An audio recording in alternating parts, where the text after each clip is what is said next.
better dance moves like you, Saxon, though. You ain't even seen half of them. Wait a minute. I can get down. Shut up. It's true. You can go to bike night tomorrow? Oh, yeah, I'll be there. All right, I want to challenge you to do a dance-off. You don't want this smoke. I don't want this smoke. You don't want this. You don't want it, Ricky Bobby. Yeah. I'm sure there's like a big box downstairs we can like cut up and put on like the sidewalk or something. I got one that I carry with me all the time. Shit. Wow. You're my hero. I'm just trying to do the Lord's work out here, man. You know? The Lord's work. All right. So, good? Yep. Mm-hmm. So did we just talk about our dance prowess Yes. on the podcast? They heard it. They heard Everyone. it. Heard it here first. You heard it first. You better keep up your end of the bargain. Oh, well, 100%. Full send. How about you, Jace? You into dancing? No. All we do is this. All right. We'll have to work on that. I mean, you got sax now, show some dance moves. I like to live my life like a community team effort. Yeah. So where I excel, I try to focus on those, and then I have team members that pick up the slack that I don't have. Yeah. So, Gotcha. You know, Right on. that's how we do things. That's fantastic. We're in the club, and, everyone's looking at him, expecting him doing something. He's like, hey, here I come. It's kind of like in wrestling where you tag them in. Yeah. So wait a minute. Is there a club in Waxahachie? No. No? No, Buffalo. Buffalo Wild Wings gets lit, bro. Yeah. Closest thing, yeah. That's amazing. Shit, man. Thanks for riding your bike all the way from Pittsburgh. Fuck yeah. How was that? It was fun. It was about 1,200 miles total so far. Went to St. Louis for the first leg and saw our buddy Insta Hammock Kyle.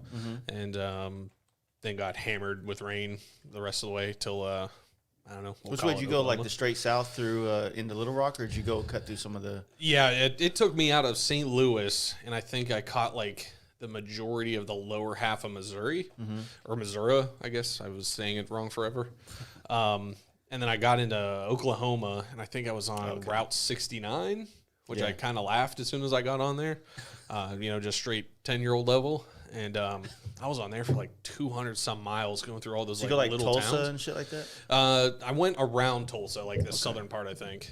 So you probably passed not too far. Which highway would you come down on, 75 or 35? 75, I think. Yeah, so you're literally probably past close to where the campout's going to be. Yeah, that's what Jetty was telling me is I probably just rode past the... You staying at the your place. buddy's house in Addison? Yeah. Nice, Yeah. nice. Yeah, my best friend still lives here. They're looking at, not looking at, but they bought a house. Excuse me. I think Carrollton maybe. So Yeah.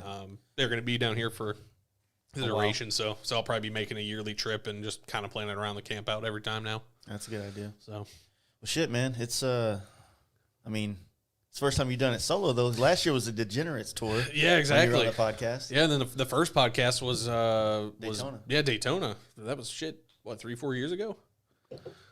18. Yeah. So Yeah. shit. Yeah. The doing it. first one by myself.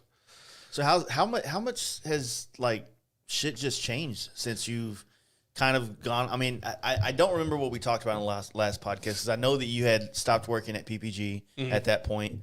Like, how has that transition been, like going full time on your own and pursuing, the custom paint side of your career? Yeah, I mean, after PPG officially got rid of me and a bunch of other trainers, I tell people it's like I'm a real fast car with no tires. Because like I don't have like a physical shop of my own just yet. I'm still trying to work through that, and but still the work's coming through, and I'm very fortunate to have a very good friend of mine that has a custom car shop with a booth in it, and I've been bumming out of it. But it's just business is crazy, helmets are crazy, bikes are crazy. I mean, everything's going very, very good. Yeah. And but I mean, it's just hard to get a grasp on it right now. Yeah. And it was kind of funny. Lucky Strike Designs has been in business for 15 years this year. And, it's like everybody that I tell that to, they're like, well, I thought you worked for PPG. I was like, well, yeah, but I've been also doing Lucky Strike for so long that it was just never a full-time gig until now.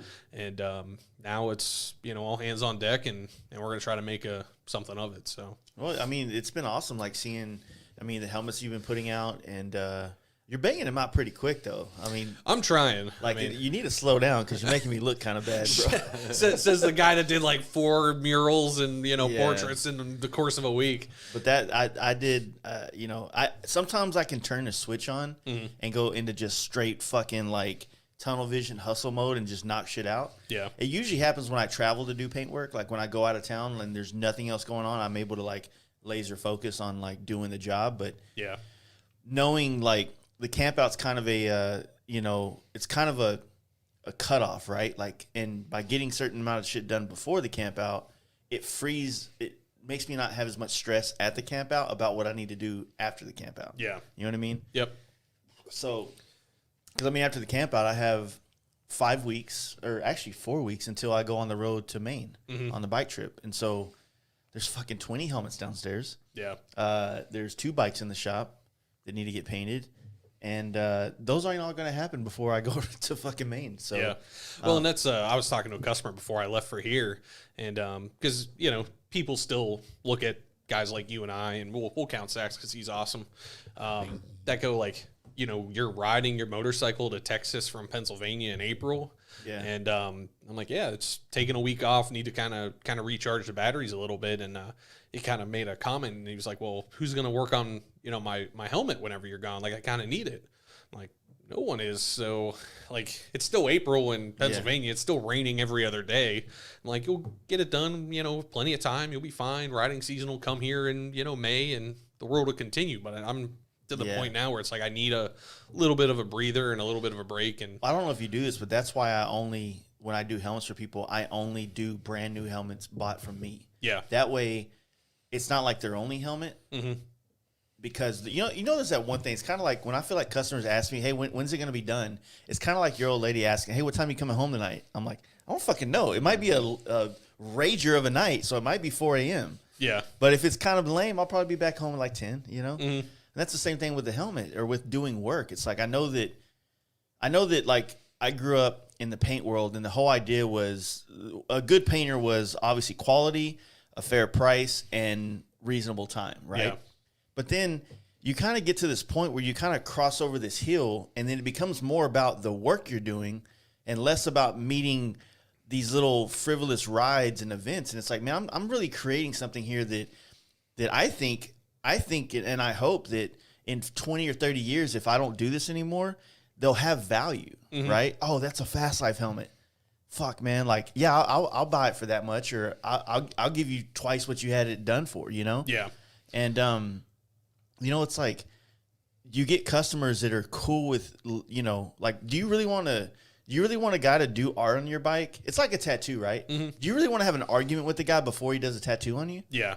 And that's the one thing, like I had to fire a customer. Yeah. And, because it just his expectations were unrealistic, and it's not even the fact of like the work I couldn't do, or subject matter or whatever, but it was like he wanted it within a week, and by the way, like it has to be perfect, it has to be for this amount of money, and it has to be this and this, and it just got to the point where I'm like, dude, I'm just not even into it anymore. Yeah. And he kind of got pissed whenever I told him no, and I'm like, you don't understand the level of art that goes into anything, a helmet, a bike. I mean, hell, the cabinets in your house, whatever. And, I told him, I said, I'm basically creating something from nothing. Mm-hmm. It's not like you're buying a helmet that's already got half the graphics done. Yeah. It's a gloss black helmet that I have to create this from nothing. And if I'm pissed off at the world and want to murder somebody, then you don't want me painting your shit, or I'm just going to turn it super fast, knock it out, and then it's not going to look good on me, and it's not going to be what you really want, man. Yep. And I got to really be into like a project, for me to do the best work. Because again, you're creating Mona Lisa. It's so much of your time, right? Mm-hmm. Like when you're painting a helmet or painting a bike or anything, like it is so much of your day. Like, what do you think? On average, a helmet of mine, if you add up the total hours that I have in one, it could be anywhere from 40 hours to 80 hours in a helmet. Yeah. That's 2 fucking work weeks, right? Yep. but it's spread out over time to make it work. Maybe not 80 hours, maybe like 40 hours realistically. Yeah. But on a bike, like you can easily have 100 hours in a bike. Yep. Not like flag hours, like, oh, it took me an hour and a half, but, you know, I get 3 hours for it. No, like, motherfucker, 80 hours in doing this. Yeah. That's 80 hours of my life that I'm focusing on this. And for 65 of them, you were a fucking cunt. Yeah. You know what I mean? Like, that doesn't make me happy. Then I go home and I'm mean to my old lady and I just spank my kids for no reason or some shit. You know what I mean? I told you to clean up your room. Timmy, come here. Yeah. Yeah, I mean, it's I actually started kind of not punching in, but like kind of monitoring how much time I have in the last couple projects. And like that red carbon performance bike that I did for my good friend Joel. I mean, I had almost every bit of 100 hours into that bike. Fuck. And you know, all the stuff that, you know, we did, I mean, like I took the Curtis Hoffman tank skins that he's now selling. They're carbon fiber, they look dope, but I went full retard and I body worked the edge underneath of it. So like I've sanded all that down, body worked it. So I mean, it feels like a normal tank.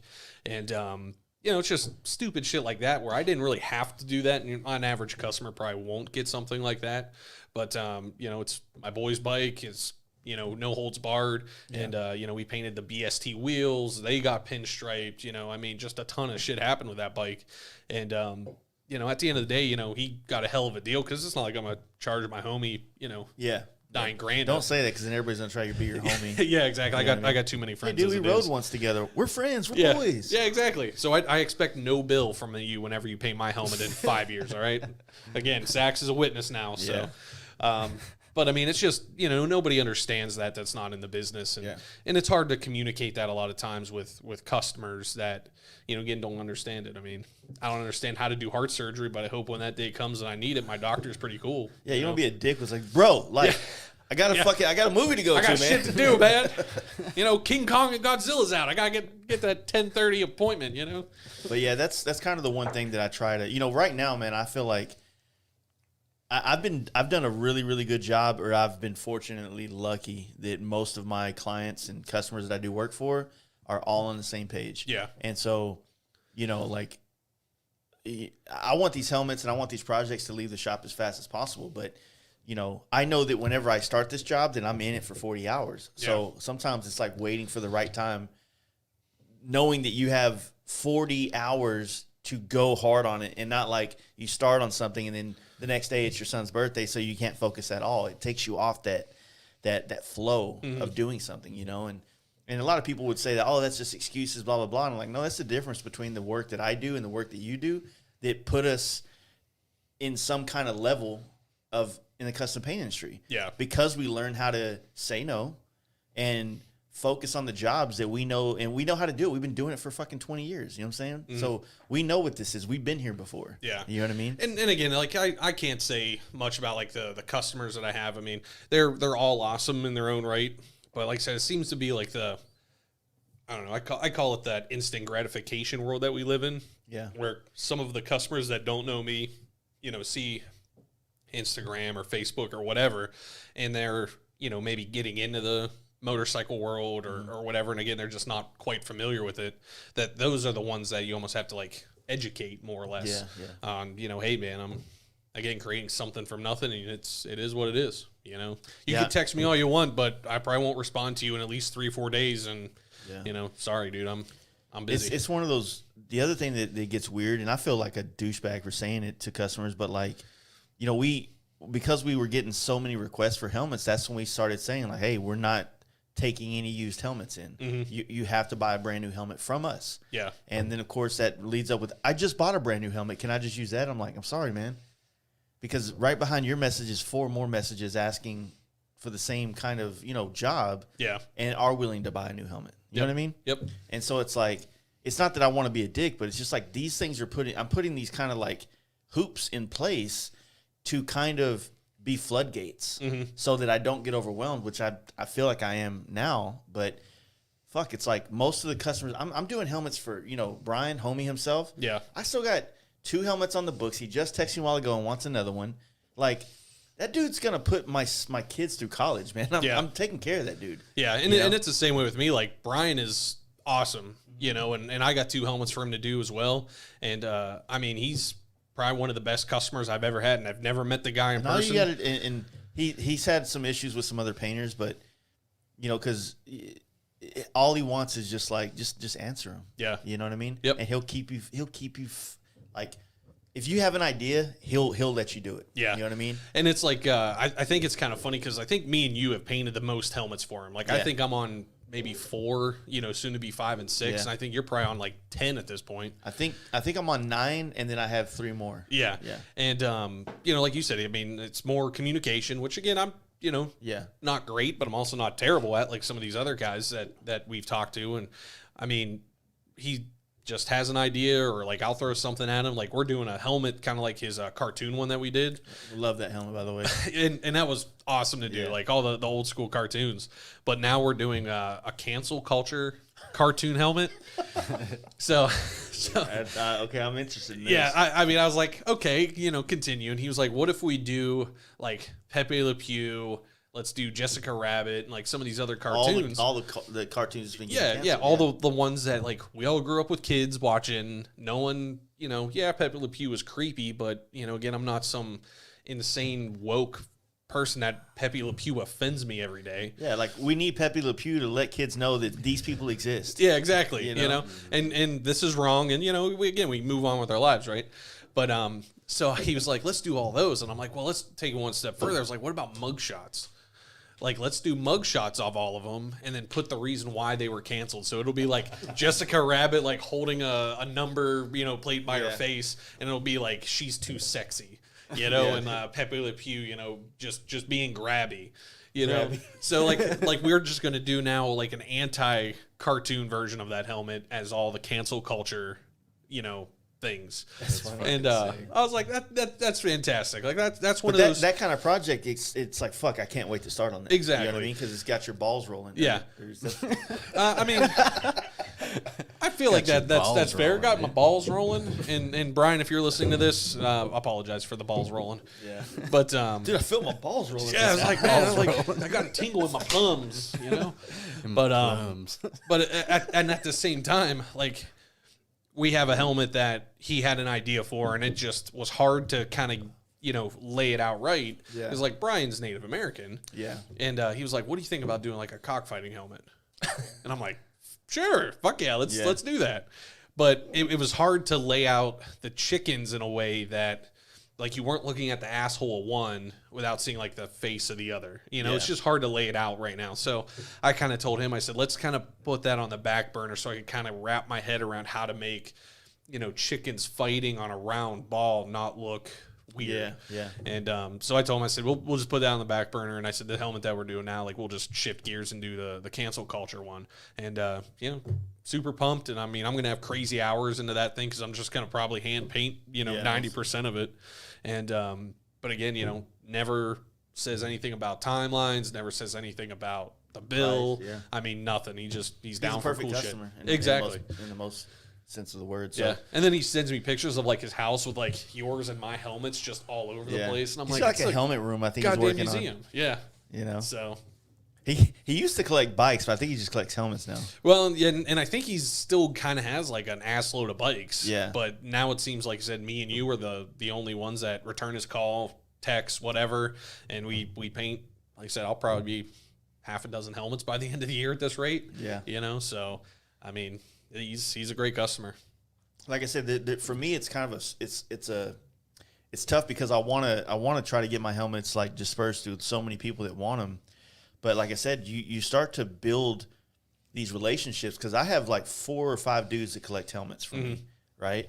And so my other good buddy Winton has at least 5 or 6, and he wants one for Daytona and Sturgis every year. So that's 2 helmets a year for him. Yeah. And all his buddies are rich as fuck, and now they all want helmets for every 2 events. So it's like eventually you're like, fuck, man, like, you know, how do I do, you know, I still want to be able to do that helmet for that dude that just saved his money up. Yeah. And is like so stoked to have one, right? Like, I don't want to get to the point where it's only for the elite dudes that can afford this stuff. You know what I'm saying? But at the same time, it's like I never in my wildest dreams would have thought that my career would have go from motorcycle paint to helmet paint. Yeah. And I think because again, one of my very good friends asked me, why I paint so many more helmets now. Because I mean, like I would do a couple every now and again, it never was to this extent.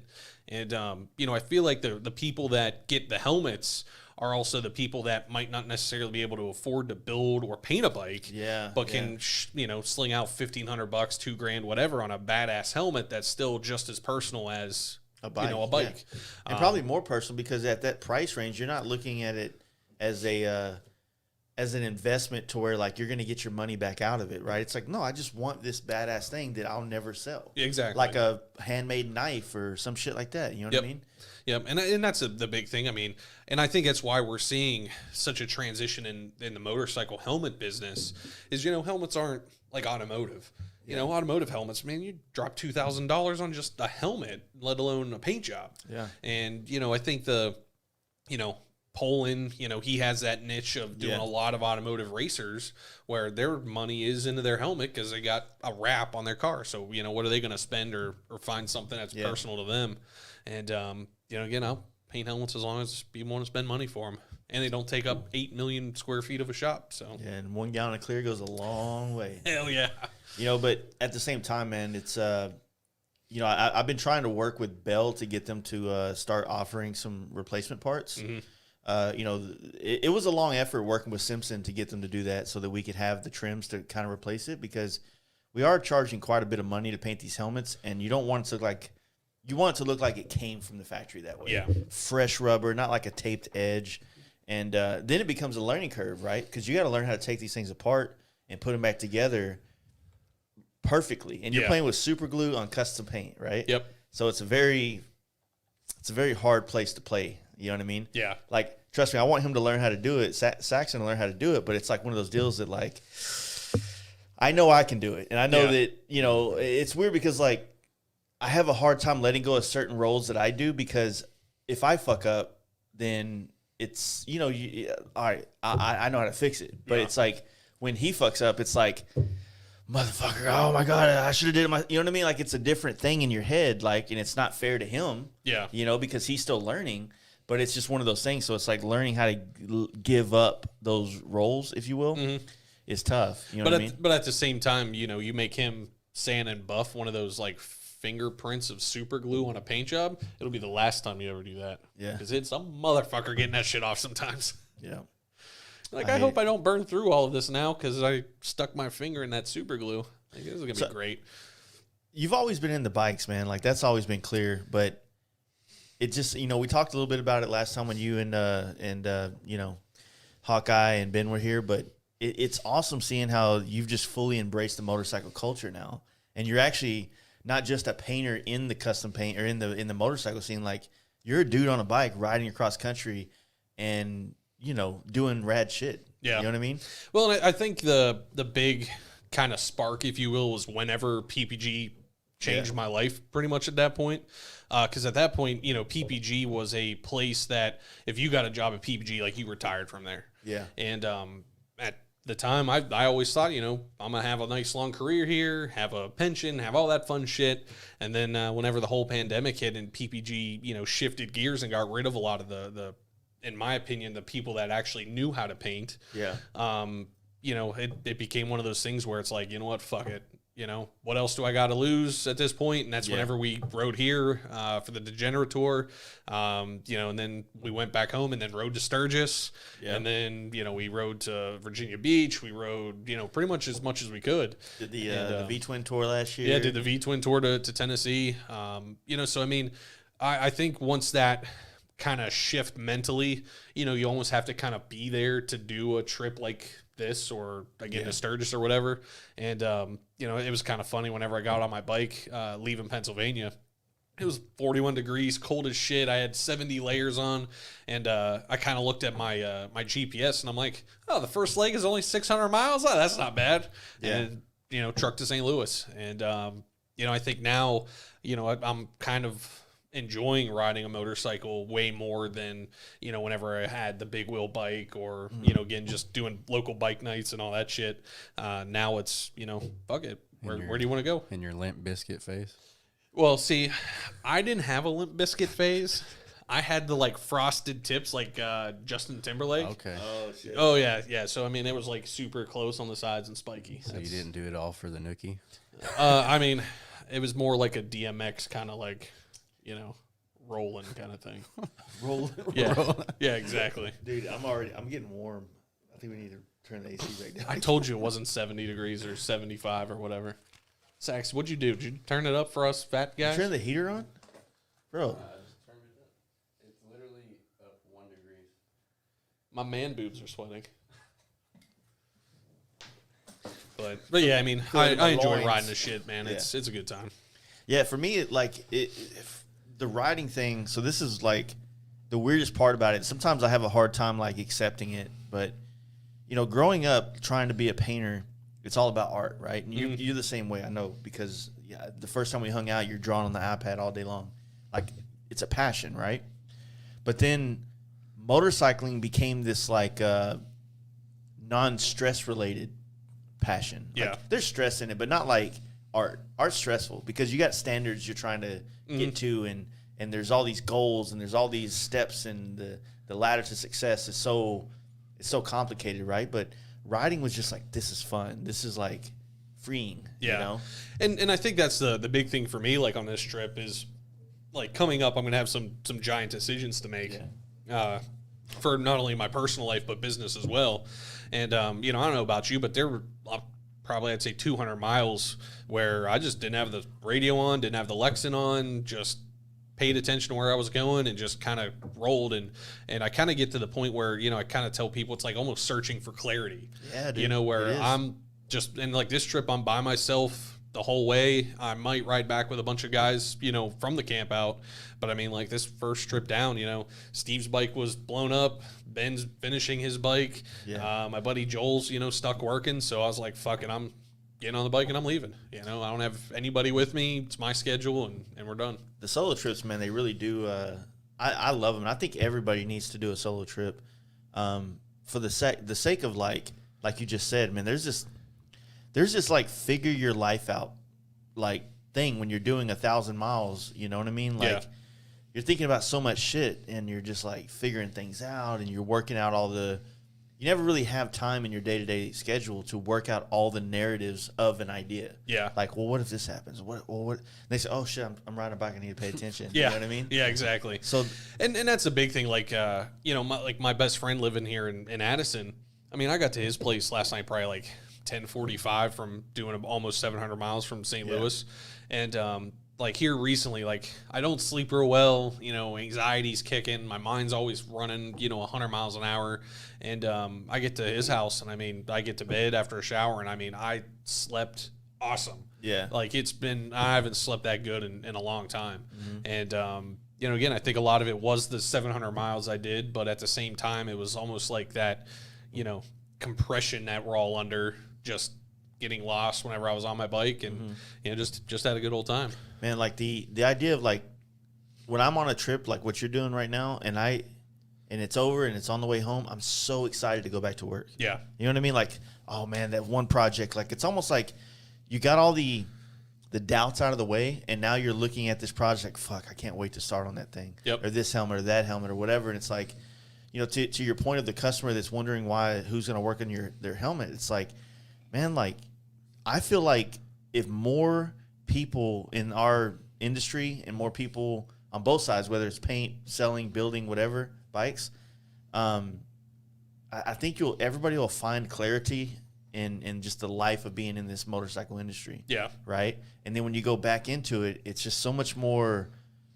You just kind of decompressed all that bullshit and you're ready to kind of take on the next wave of bullshit. You know what I mean? Yep. With like a clear bag, like you emptied your cart, your trash can on your desktop or some shit. You know what I'm saying? And that's the one nice thing. I mean, like, I used to get super pissed whenever it would like call for rain or I'd get caught in the rain. And like I pulled underneath an underpass, whenever I was leaving St. Louis and got dumped on for an hour. And like, it's almost like that weird, like dad bullshit that you see on like, the worst day of fishing is better than the best day at work. Yeah. And I was like, man, like it's raining. Who cares? watch your speed, and we're still going. It's still a good day on the bike, and again, had a good old time. But then whenever I got into Oklahoma and the sun finally came out and it started warming up, and I, took my jacket off and like wrung out my shoes, I was like, maybe I should pack like 3 pairs next time instead of just 2. Yeah. So, yeah, it is. I had a rough time on the California trip, but I think I did it to myself by jinxing myself by talking so much shit to everybody going to Daytona. Yeah. That I just pretty much made my California trip wasn't miserable, but I dealt with a lot of weather challenges. Yeah. Yeah, a lot, which is weird because California's pretty. Every year in like that February to like early April is kind of like their rain season. Yeah. You know what I mean?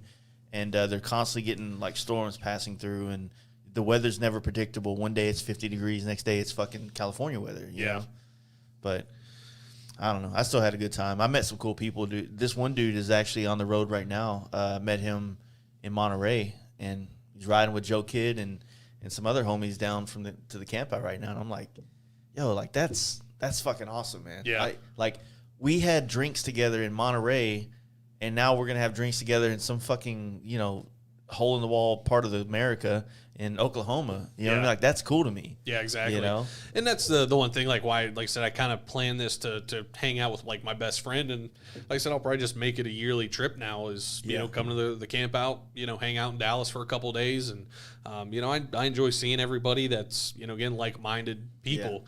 And the one thing about Daytona this year was it was awesome. But Daytona's not a rally you go to ride like Sturgis or any of those. Yeah. But, again, it's just hanging out with the homies and, having drinks or hanging out or whatever. And, I feel like this is the new way to be friends with people where they don't live in your city.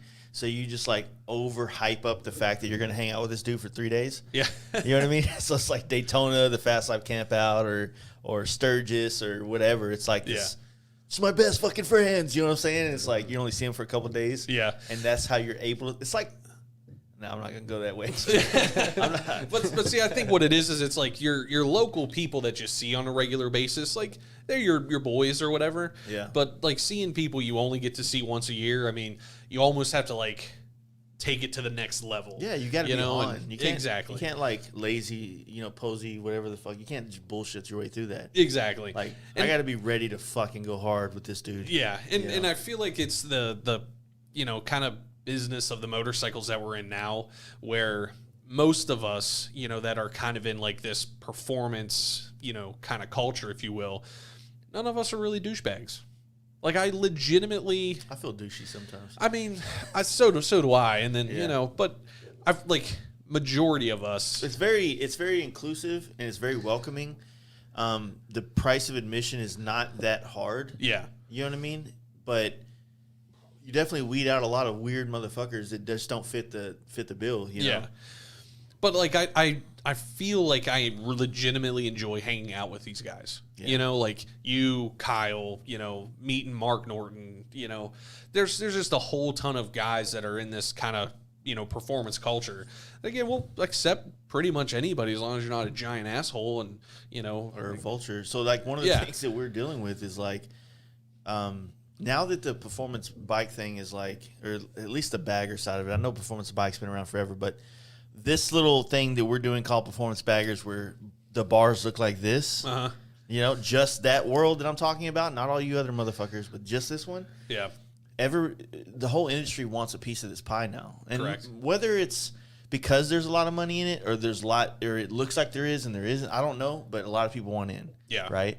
And so we're seeing a lot more of the people that made the other industries not great starting to plant roots into this, and you can already see their fuckery starting to degrade. And it's like all it takes is one brand who is a douchebag who comes in and starts talking about someone that's been around here for a while. Yeah. And their followers start becoming like their guy. Yeah. Right? And now we're all friends and having a good time. But now we got these fucking cucks over here coming in and acting like assholes. Yeah. And we're like, well, man, y'all need to calm. Like, right now, we can manage it. Like, Jeremy, dude, you're being a fucking cunt right now, dude. Calm down. Yeah.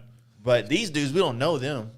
You know what I mean? They're not part of it. They don't want to be in the circle. Yeah. They got their own circle. And that's the one thing like I've seen in the carbon fiber business is like every time I see a post on Instagram, Facebook, whatever, of like, you know, our carbon fiber parts don't have, you know, fiberglass inside. These guys do. And they'll like cut a fender in half or some bullshit. Waste. And it's like, first off, if you're buying a carbon fiber fender because it's the lightest on the market, that's great. But usually if it's lightest means it's going to crack, be shitty, you know, not fit real nice. But at the same time, like I sit back and be like, you're bitching about 2 grams of fucking weight on a motorcycle that still weighs 600 pounds, even if you do 100% carbon, and that's your selling point. None of these dudes are trying to lose weight. Yeah, exactly. I'm still fat as fuck, and I still have a full carbon road glide. Let me compensate for my fat ass by getting carbon fiber parts.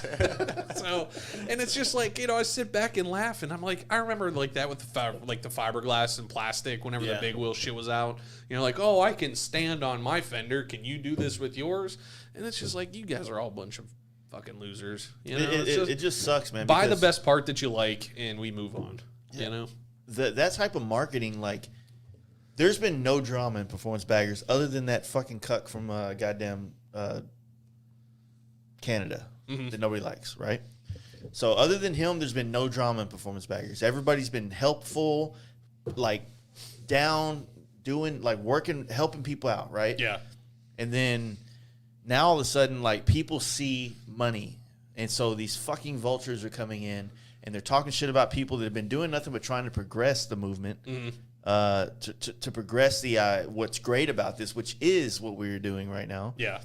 And the fact is, like, to my thing is, like, if you're just here to make money on us, you're not out being a part of it. Like, Hoffman's sitting there at our fucking anniversary party. You know what I mean? Yeah. Hoffman's a part of our scene. Like, these other dudes are just like, they're not really into it. They don't even ride this type of bike. They just, I'm gonna co-brand these parts over here and throw them in the market and then talk shit about whoever the big dog is. And it's sad in my opinion. You know what I mean? And I think that's, again, one of the reasons why I enjoy the performance side of it. And again, guys like us, where you're going to weed out a lot of those, you know, sad to say, but like the big wheel guys that only want to go to the show, only want to go get the Rat's Hole trophy or whatever. Whenever my friends and the guys that we enjoy talking to and hanging out are at the, you know, VTwin Show doing 100 miles an hour through the Smoky Mountains together. Yeah, I mean, you're not really at the show. You're just in the vicinity. Correct. And that's the thing is, like, you know, that whole VTwin Visionary, you know, show was awesome. And it was at a nice dealership and, you know, had a good old time. But the show was extremely secondary. I mean, I had more fun hanging out at the cabin with everybody. And again, we'd get up and just go hammer through the mountains together. And it was just straight full train of performance guys that could all ride well.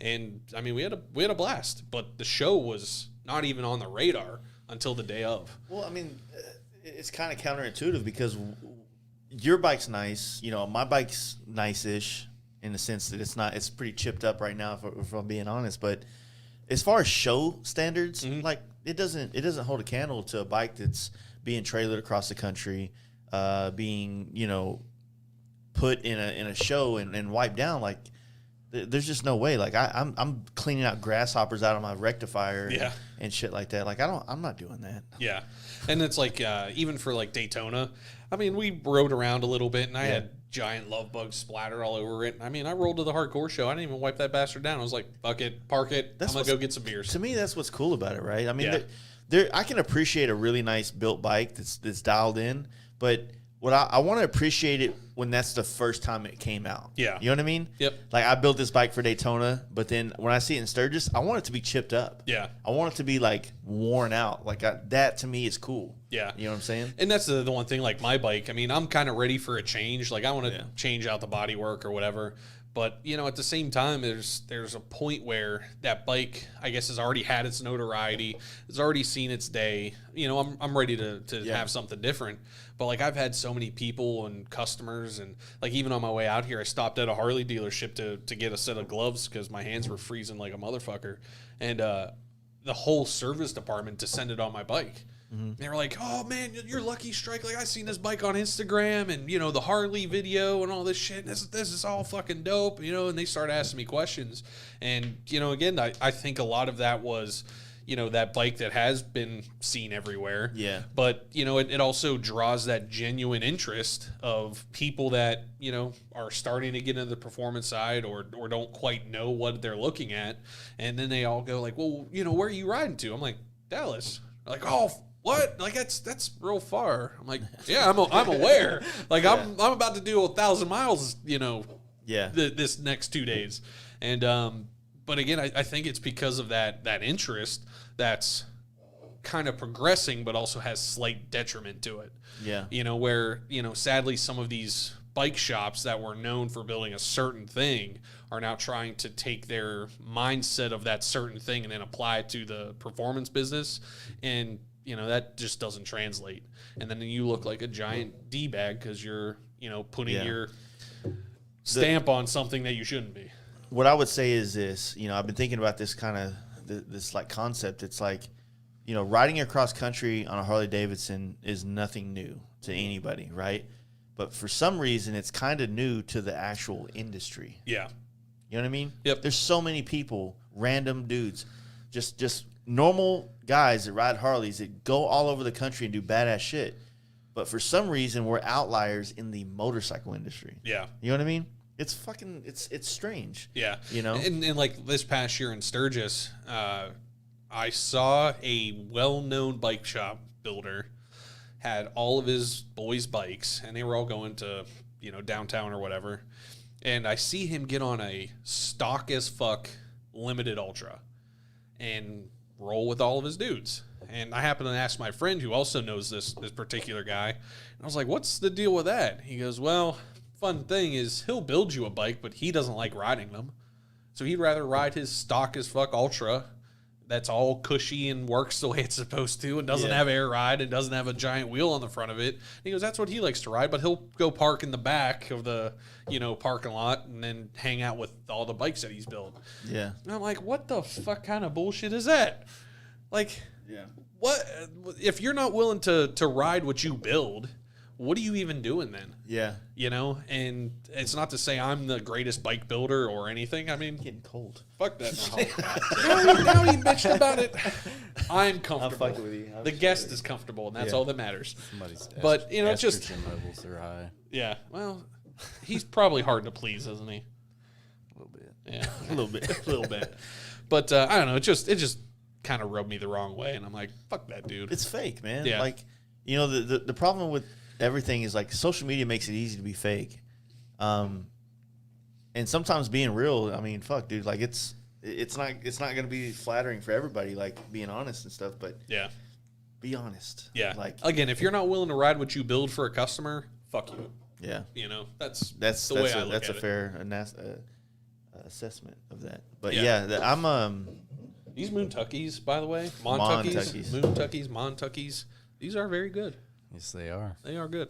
Shout out Tucky. Shout out Montucky. ask your local bar to carry Montucky. Tell them Fast Life Garage sent you. So is there going to be was camera? 10,000 cases of this at the Fast Life? No, dude, we're not that famous yet. Not yet. Not yet. I was about to So say, they gave whose us- bike's going to have a trailer on the back? Is it going to be Saxon? No, they hooked us up with beer, so I think that moving forward, I think we're going to work with them on keeping the podcast stocked with the beer. Yeah. It's just, I mean, we're thinking in the realm of 400 to 500 people at this camp out. Holy right? shit. There's no way that we can't provide. There's not enough Montucky in the Southwest to fill the bellies of all these degenerate bikers. You know what I'm saying? Well, see- Especially being the first time, they're kind of feeling the waters with us, and Yeah. they can't just supply enough beer for 500 people the first time. Well, I mean, they need to get Well, on board with that, at right? the same time though, like the Adam Sandoval, that's where he makes his money to keep that campground growing, is selling beer on top of camping fees. And I don't want to cut his ability to make money, because every year he makes this campground better for us. Yeah. Right. And does he know what he's in for now? yeah, this year, like being super crazy. yeah. What did that conversation go like? Like, look at dude. There's going to be 10,000 guys it's that always- enjoy boozing severely. It's always weird, right? Because there's no way I can tell them that, like, yo, this is going to be the year, right? Last year we had a fucking COVID, And we were just going to be stoked if 50 people showed up, and then 200 people showed up. Yeah. So we were stoked about that. And he was accommodating. It was a total like help for him and his campground, because that camp out last year, FLC3, was literally 3 weeks after the whole country shut down. Yeah. Right. And even though we all knew, we come to realize that so many people made money during the COVID thing because of the unemployment, the PPE, is that what it is? The PPP. Yeah, the PPs. The PPs. All these different things really kind of, and then like, who'd ever thought that bike sales were going to go up, that RV campers were going to go up, that everybody started traveling, right? Yeah. And so campgrounds fucking did well. But the idea is that, like, by helping his campground grow, by bringing people there, which is a great fucking spot, it's a great area, it's like, it just makes it to where he's going to go more and more every year for us to accommodate and give us more amenities to the, I mean, he redid the bathrooms for us this year. Yeah. I mean, trust me, it was like, yo, man, like, it was rough. Yeah. But I'm literally looking forward to taking a shit in this new bathroom. Let's be real. I mean, it was definitely better than having nothing, but Yeah. you know, he's doing all he can to fix that place up. He's got little mini bike track. He's got all kinds of shit, dude. So is there going to be like performance drag bike events like being held at FLC5?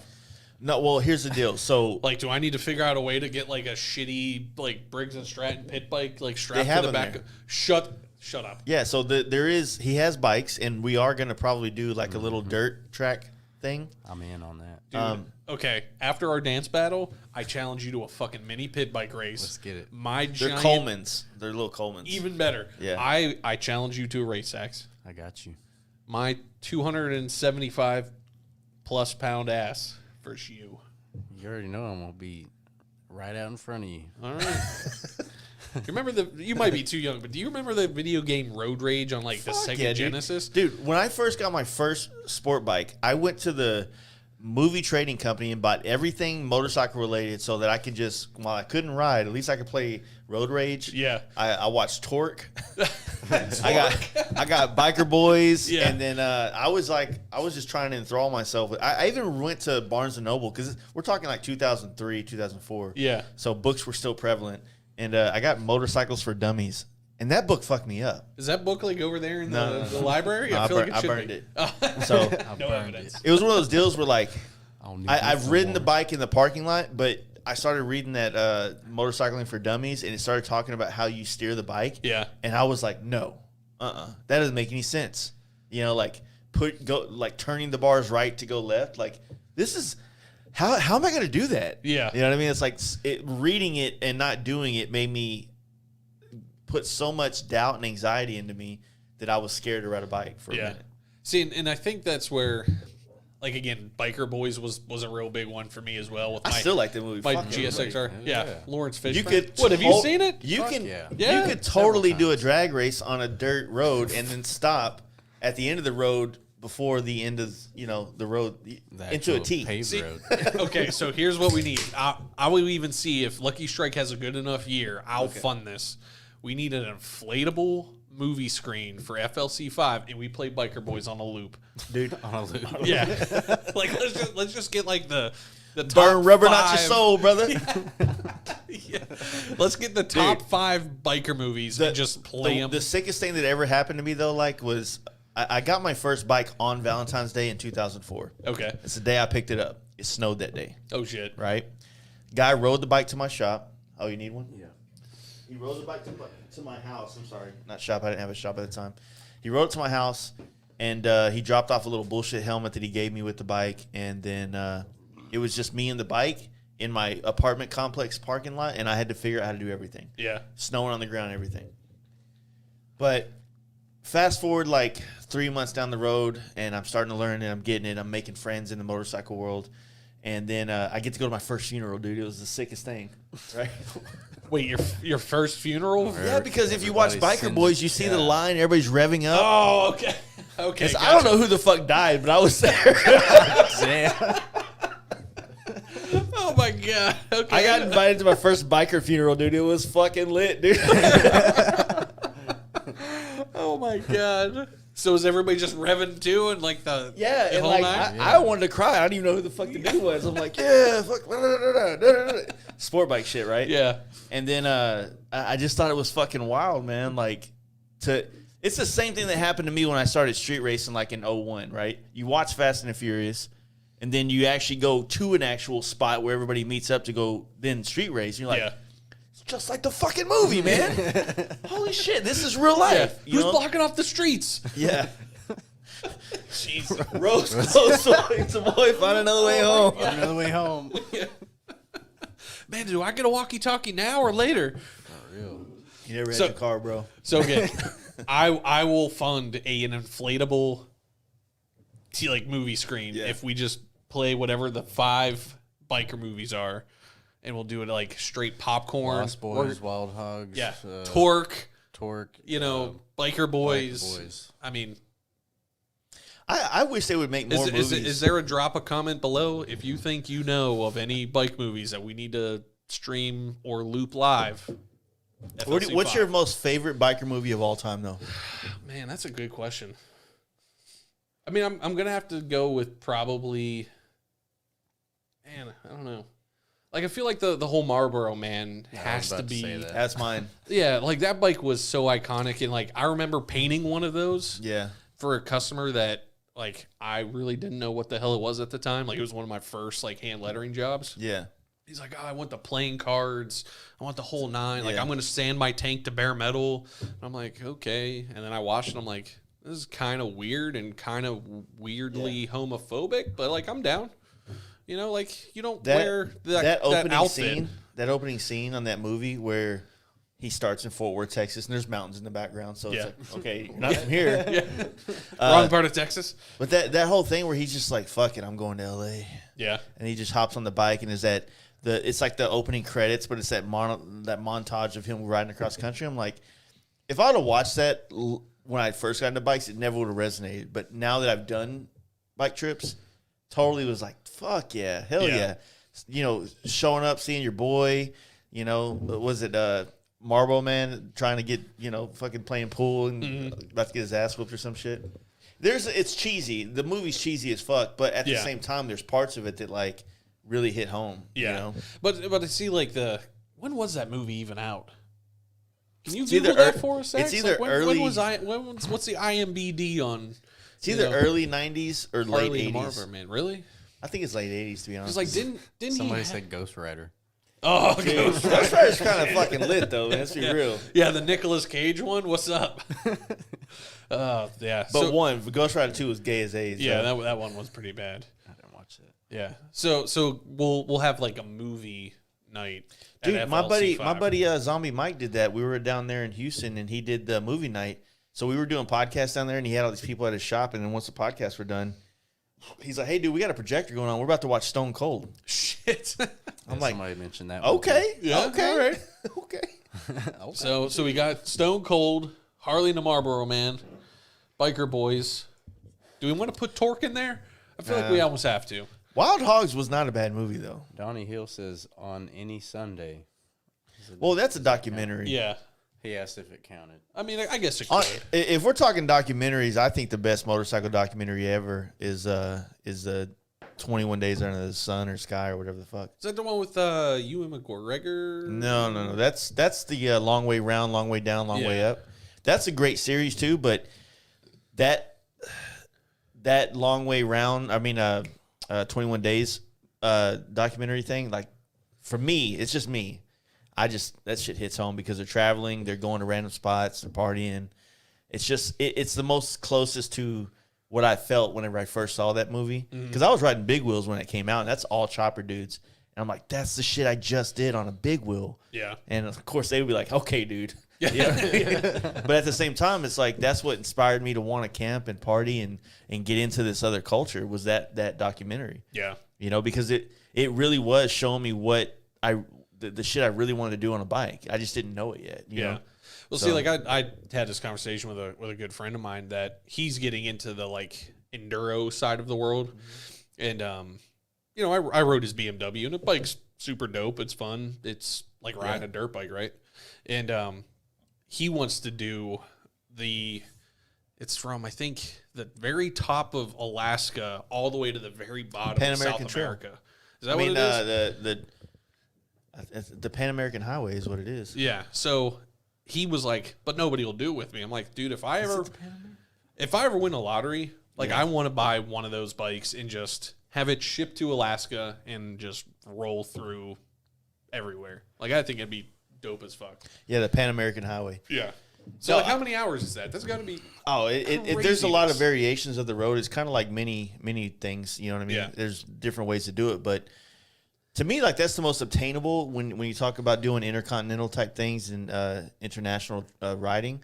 I'm hoping that me and the homies we get to a point where flying overseas and doing a Ireland bike tour or a Switzerland or you know what I mean? Yeah. Like that's the shit I really want to do, but it is one of those things where like, how do you even go about doing it? There's ways you can do all that shit that's like so on the cheap. Yeah. But you got to have a lot of time to make that work. Yeah. When as you want to do it within a month window or a 3-week window, it just costs a lot of money. Yeah. You can get a little cheap ass little Kawasaki and ship it over there to Europe and then jump on it and then work for months and months to get all the passports you need to travel on it.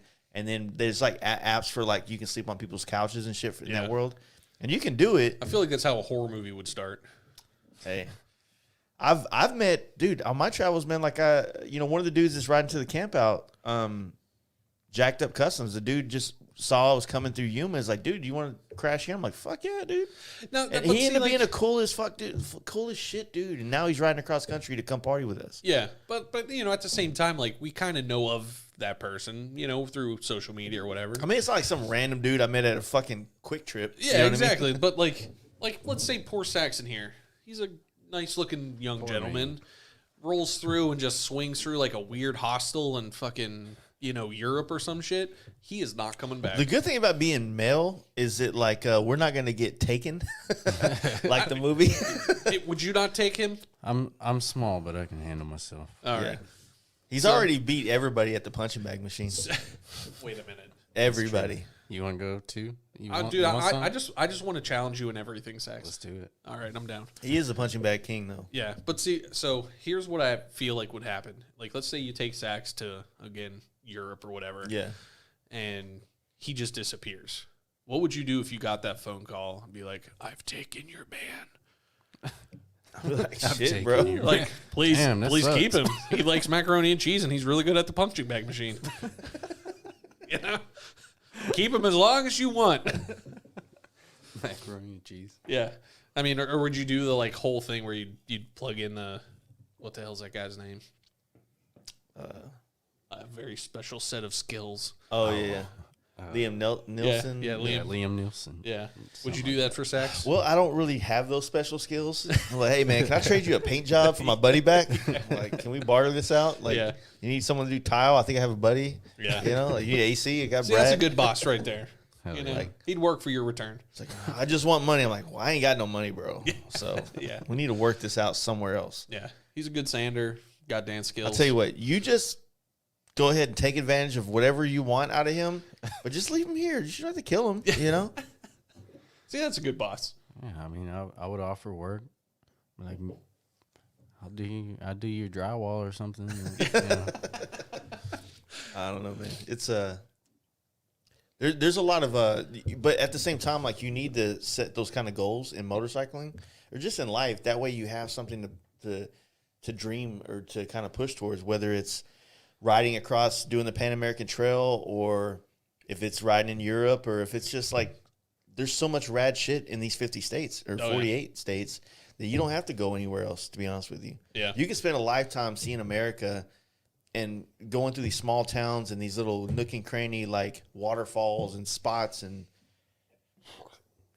there's enough badass shit here that you don't have to like set your sights for riding through Russia. You know what I mean? Yeah. I'd like to ride in Hawaii. Yeah, I mean you can rent bikes and do all that shit. And I don't know. I mean, like I'm pretty content with just being here until opportunities open up to where we can go international. But I don't want to like get in my head where it's international, fuck off, where then all of a sudden like I don't enjoy doing this. But right now everything is pretty fucking rad, And so it's like, I'm just going to keep living. I'm going to keep on living. You know what I mean? Yeah. Well, and that's the one thing, like, I'm trying to talk Steve into doing is, like, doing a trip coast to coast. Yeah. You know, I mean, really, what's California from here? Another 1,200 miles? I mean, you know, let's just about say, like, 13. Okay, The so, I closest mean, way, 13. you know, what's really another, 2 days from here to, Los Angeles or whatever. Yeah. You know, and I think one of these days, like, I'll basically make him do it with me, Dude, it's fucking awesome though, man. It really is. It's, especially like what this camp out really does though. There is people coming from every part of the country, right? And by being present and talking to people, you make friends, and all of a sudden now you've always wanted to go to California, but now you know people there, so that when you get there, you get to hang out with people there. Yeah. And that makes all the difference in the world, in my opinion. You know? Well, and that's the nice thing about, again, that social media aspect is, I talk to guys from Arizona, California, Maine, New York, whatever. And, again, most of us aren't giant assholes. For the most part. For the most part. I mean, I got my days. We all do, man. Like, I got a lot of shit I can talk shit about right now. I got a fucking plethora. Did both of you just use the word plethora at the same time? That's my word. Oh, yeah. But no, I there's so many things that like annoy the fuck out of me right now. One thing is I'm gonna go ahead and say it is repost pages calling themselves club style, fill in the blank, State. location, state, country, region, club style, earth. Who the fuck knows? If you're club style, let's just say you're club style North Dakota, you're only allowed to post North Dakota club style bikes. Yeah. Don't repost my fucking bagger, dude. How fucking dare you? I'm not from North Dakota. Yeah.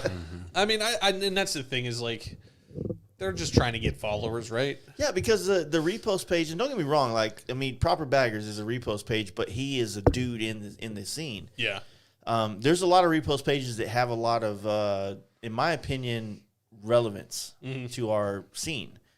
But it's the low-hanging fruit for anybody to do, right? Because it's kind of like if you start a repost page, people will follow you because, A, you're posting all the coolest bikes there is out there, but you're also, people think, oh, I'll follow them, and maybe they'll repost my bike one day. Yeah. So there's like that double-edged sword where there is something to look at, and then there's the hope that maybe my bike makes it on, graces the timeline of this page. You know what I'm saying? Now, do you think the repost aspect is almost to the point because there isn't any magazines around anymore?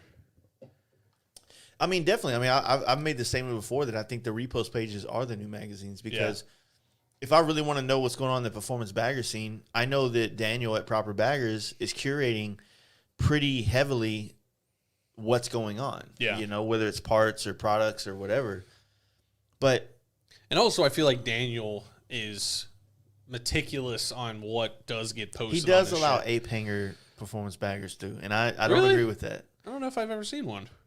Maybe he hasn't posted one, but he has advocated for it on the Facebook chats, or the rooms. But See, I had to get off of those fucking dude, they're the things, worst. dude. They're the fucking worst. Like, I want to eat this mic as much as I hate those fucking things. Because, like, what size T-bars are you running? What size 2-1? That's like, for fuck's sake, how much other things can we talk about here? Like, I just could not those deal questions made so much more sense back in the day when there wasn't a plethora of information out there. You know what I mean? Like, there's literally, don't get me wrong. When I first got into dying shit, I didn't know the brands. I didn't know Conley's, which is no longer around. I didn't know the JD Fab. I didn't know these people to get these Repop T-Sport fairings or FXR T fairings. And so, yeah, but I never made a post. Like, I just reached out to the shops that I know of, like, hey, what fairing is that? Do you sell it? Mm-hmm. Right? But the world's a lot of different places now, and there's so many fucking products and so many things. I get it. It's tough. But the worst part, in my opinion, where I get, like, aggravated is when people comment without seeing if things are tagged in it or without reading the actual post. Yeah. Hey, what bars are those? Oh, you mean the ones that I just talked about in this post and tagged them? Like, fucking read, you fucking fuck. You know what I'm saying? Like, that shit drives me so much. So And I'm like, And again, I think it's back to that instant gratification world, right? yeah, well, just, like use that. There's that visual skill that you're born with, and there's this thing you learn in school called reading. If you put them together, you can solve so many problems in life. Yeah. You know what I mean? It's just like, do it. Do the work. Yeah. I don't have time to make a post and then answer your stupid ass questions. Trying to go PC here. Yeah, exactly. You know what I mean? Like, I don't know. And at some point, it gets to the point where it's like, I want to whenever you make a post and like you're constantly having to, tell these people what brands they are, which they're all tagged in it, but you got to do it in the comments because people are lazy. Yeah. I'm like, man, I need a percentage every time I have to do that from these companies because that's what it's getting to. I'm like, you're paying a dude to do this job probably, $20, $30 an hour. I just spent like 10 minutes on that. So, it's a good $5. Yeah. You Just making a world of difference $5 at a time. Yeah. That shit adds up. It does. If I answer all those dumbass questions all day, I could probably make about $150. Yeah. See, and here we are. Like an hour ago, we were talking about how we're not assholes. And here we are being assholes. Well, the thing is that if you're not I think people need to be assholes and be who they are and not be fake. Yeah. You know what I mean? And so like what I think is fun about all of us is Big Trouble says gay. Dude, okay. Big Trouble.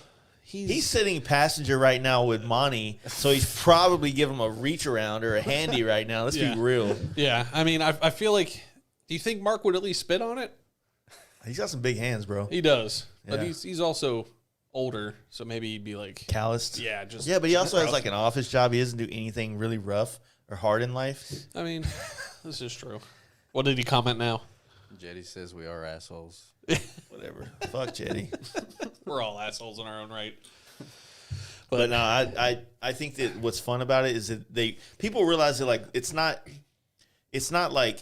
hate. I don't hate people. Like it's more like it's a price of admission. You got to have thick skin and you got to be ready to take a little shit and give a little shit. Yeah. You know what I mean? And if you show up, man, like I said, I think it's all good. What are you typing over there? He's commenting back. Do you Tell like them how fucking gay they are. Wait, I didn't mean that. Yeah. Cut that. Yeah. Yeah. Do we just beep things? Do you have the power of beep? All right. Did you just use your sweet soundboard? I did. What sound did you make? A clapping noise. The clapping noise. See, I feel like we should be able to hear that as well. Then it would like reverb and go through and like it's like looking down the mirror when the mirror behind you. It'll keep doing that through and through and through. Gotcha. Yeah. That's okay. Good call on that one, Zax. Science, bitch. Yeah, fucking A. Science. Science. So what do you think? How like where do you go from here, man? Like what do you think is It's crazy how quickly 2021's already like rolling. Dude, yeah, it's almost half over already, and it's freaking crazy.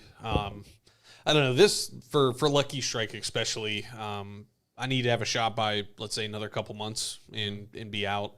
Just trying to start pumping workout in my own form or fashion. So, that's kind of the plan, and we're hoping that works out.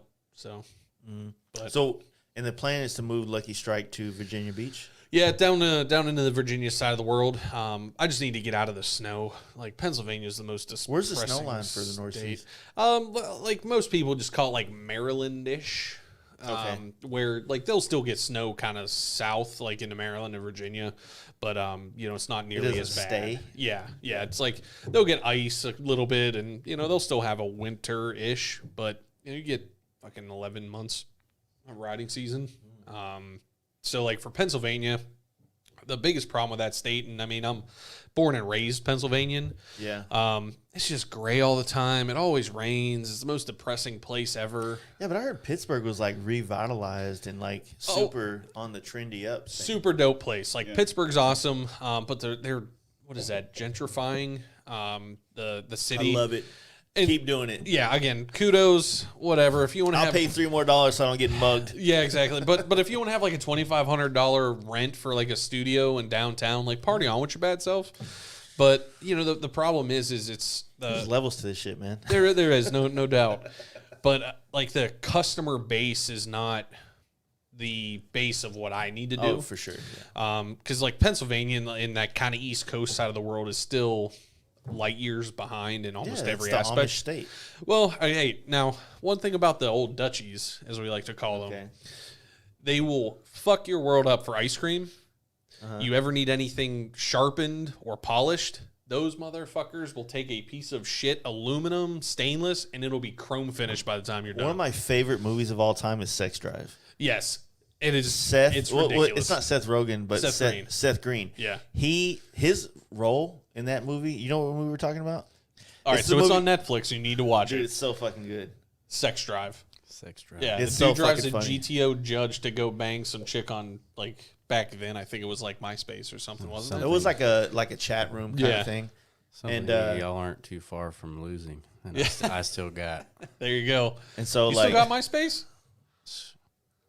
I actually went back and looked at mine not too long ago, and man, it's still a thing. It was really gay. Shit.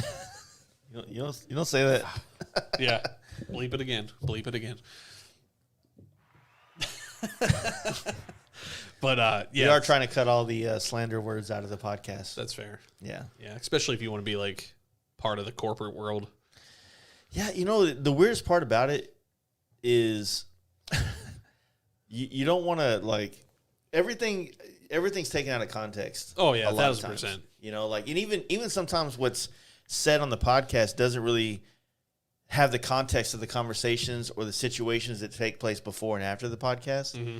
So, like, sometimes the conversation we'll have downstairs will set the tone for when we turn the mics on. Yeah. And, you know, obviously it sounds like like you're trying to, make excuses for your actions or whatever, but it's a weird one, man. It really. Well, and that's my problem with, like, the whole world, because, like, I don't know if, like, anarchy is the right word, but, like, I'm super pumped whenever, like, zombies happen or something happens and, like, we can just get off of this fucking woke bullshit. But, like, I want to just be rational. Like, let's be rational in the world, not take what I say out of context or, well, we only clipped this much out of this conversation and, you know, he's now a racist or, you know, whatever. And it's just like, man, just be rational about the world, you know? Make your own decisions. I'm going to do me, you do you, and away we go. It's just one of those things, man. Like, you know, we've tried to do this podcast. We've tried to, I mean, trust me, if it was ever to blow up bigger than it has, like, I don't know, I'd probably have to, like, literally get rid of, like, 180 episodes. Because that shit's coming back. Why is the Fast Life back to 1? Yeah. But it's not, I mean, it just sucks because, like, I would rather leave it up there and just let people see the change. Like, see the growth in the ability to carry a conversation on a microphone. The growth in the vocabulary that I might be using, which trust me, I'm not saying I'm smart now, but you know, you get past the likes, you get past the ums at some point. I still use them, but you know, it doesn't become as prevalent as it was before. But also, like, the best part about it, and one thing I've always liked, and I love this for myself, is that when you have an idea and a guest changes your perspective, and you're able to put your idea out there and be stringent on it, but then have this conversation that people see in real time. It might take 2.5 hours of that conversation, but at the end of it, you now think this way, or you see it this way because it was explained to you better. You know what I mean? And that only happens when you listen to the whole thing. But if you're looking for things to be mad about, then you can find that really quick. Yeah. I mean, he said gay a while ago. He did. That is true. Sax. He said it. I didn't say it. I don't ever say shit like that. Well, usually him. Yeah, you hang out with him. I mean, you watch out. Well, no, it's all Big Trouble's fault for putting it in my mind. That is true. That dude's so nice. He is. Mark's the best. No, he's not. I can't wait to see him.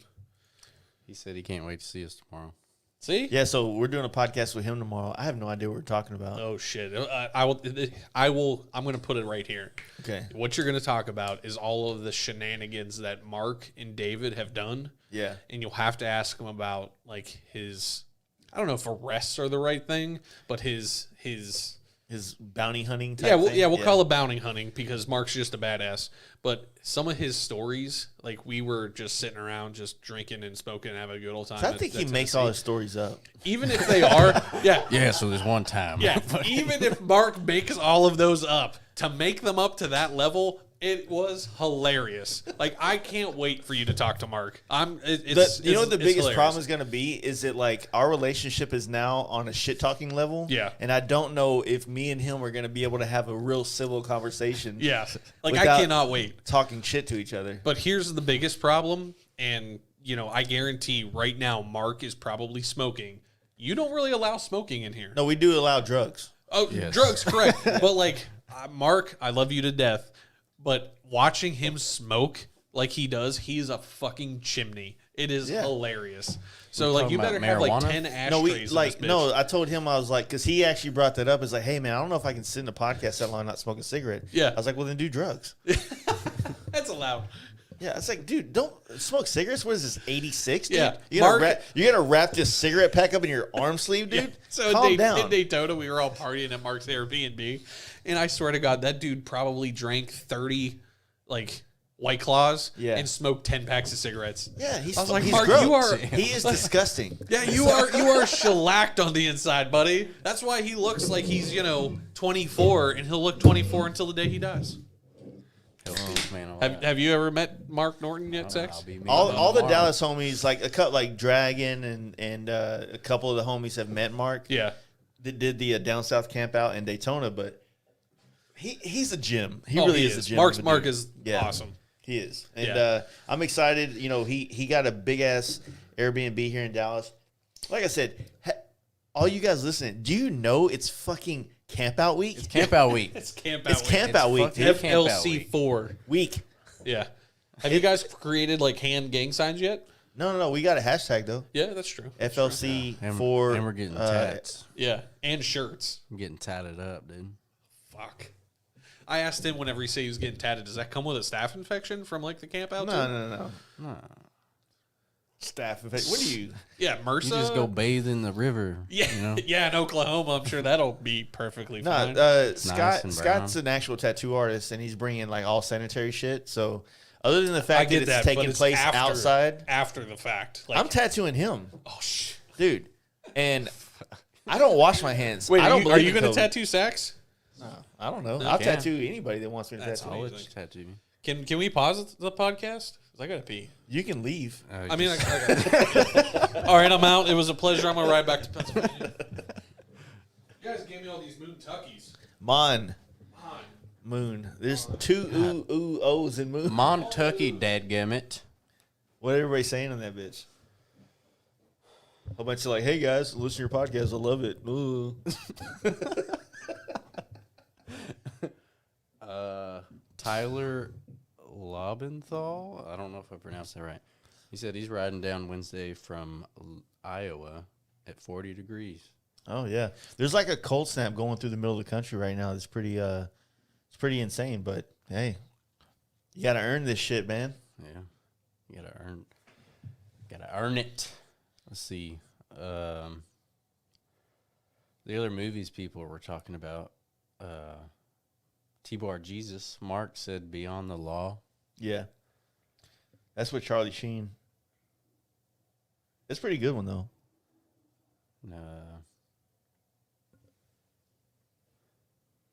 Got that tiger blood in him. Gnarly Fox.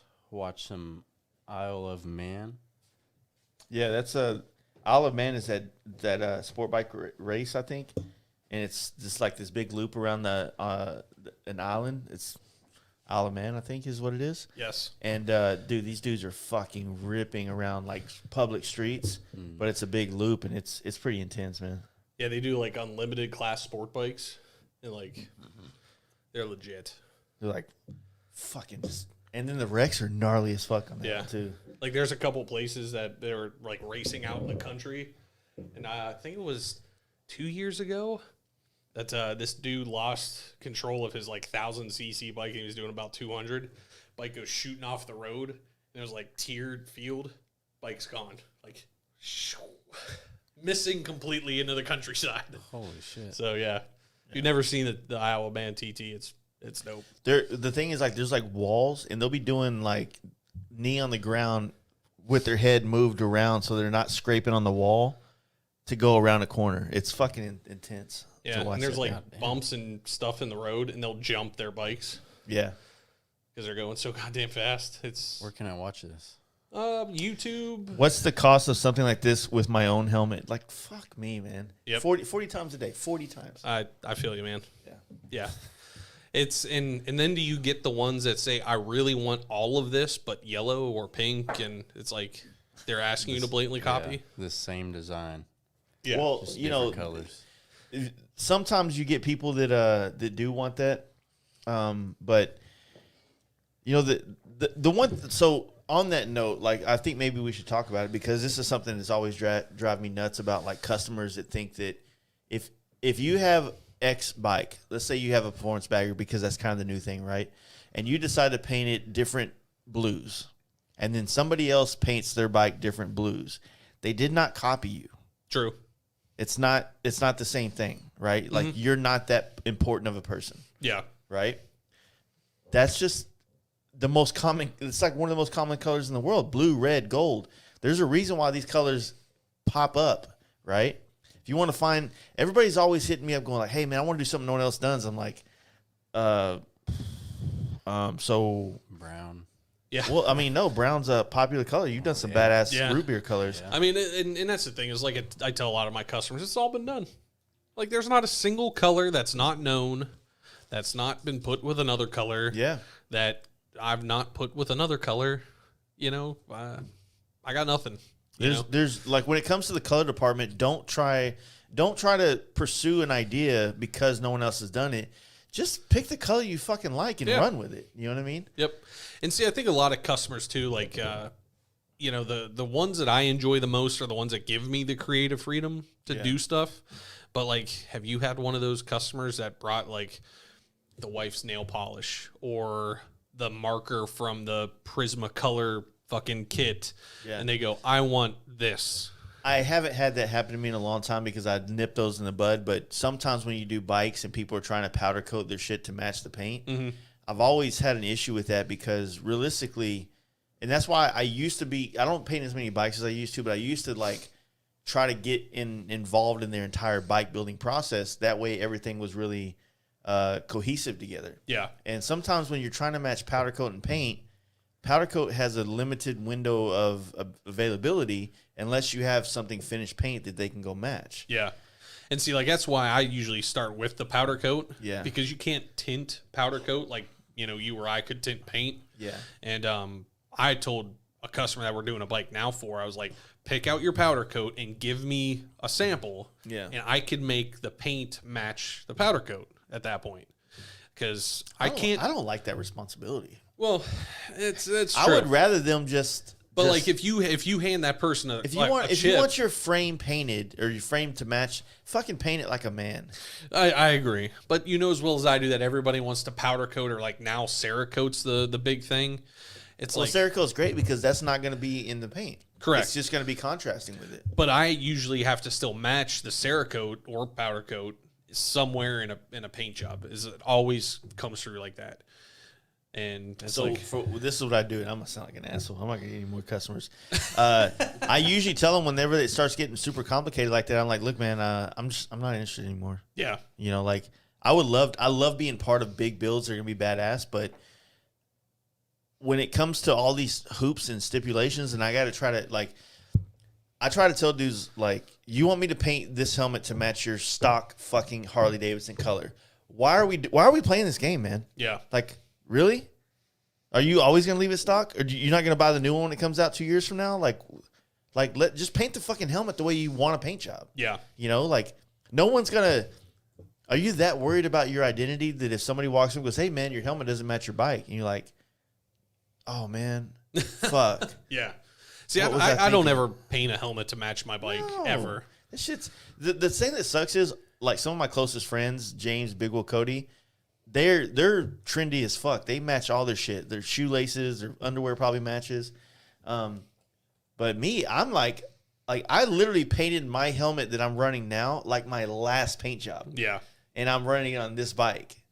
You know what I mean? Like, not by design. It was an accident, but it worked out that way. Yeah. And I think that the whole that's probably one of the biggest things I've had issues with customers getting pissed off at me, or not even customers, just people that are inquiring about work, and I've declined it because they want me to match a Hayabusa stock Hayabusa paint job. I'm like, I'm not even going to attempt to get those colors because they're hard. They don't have color codes the way that like Harleys do.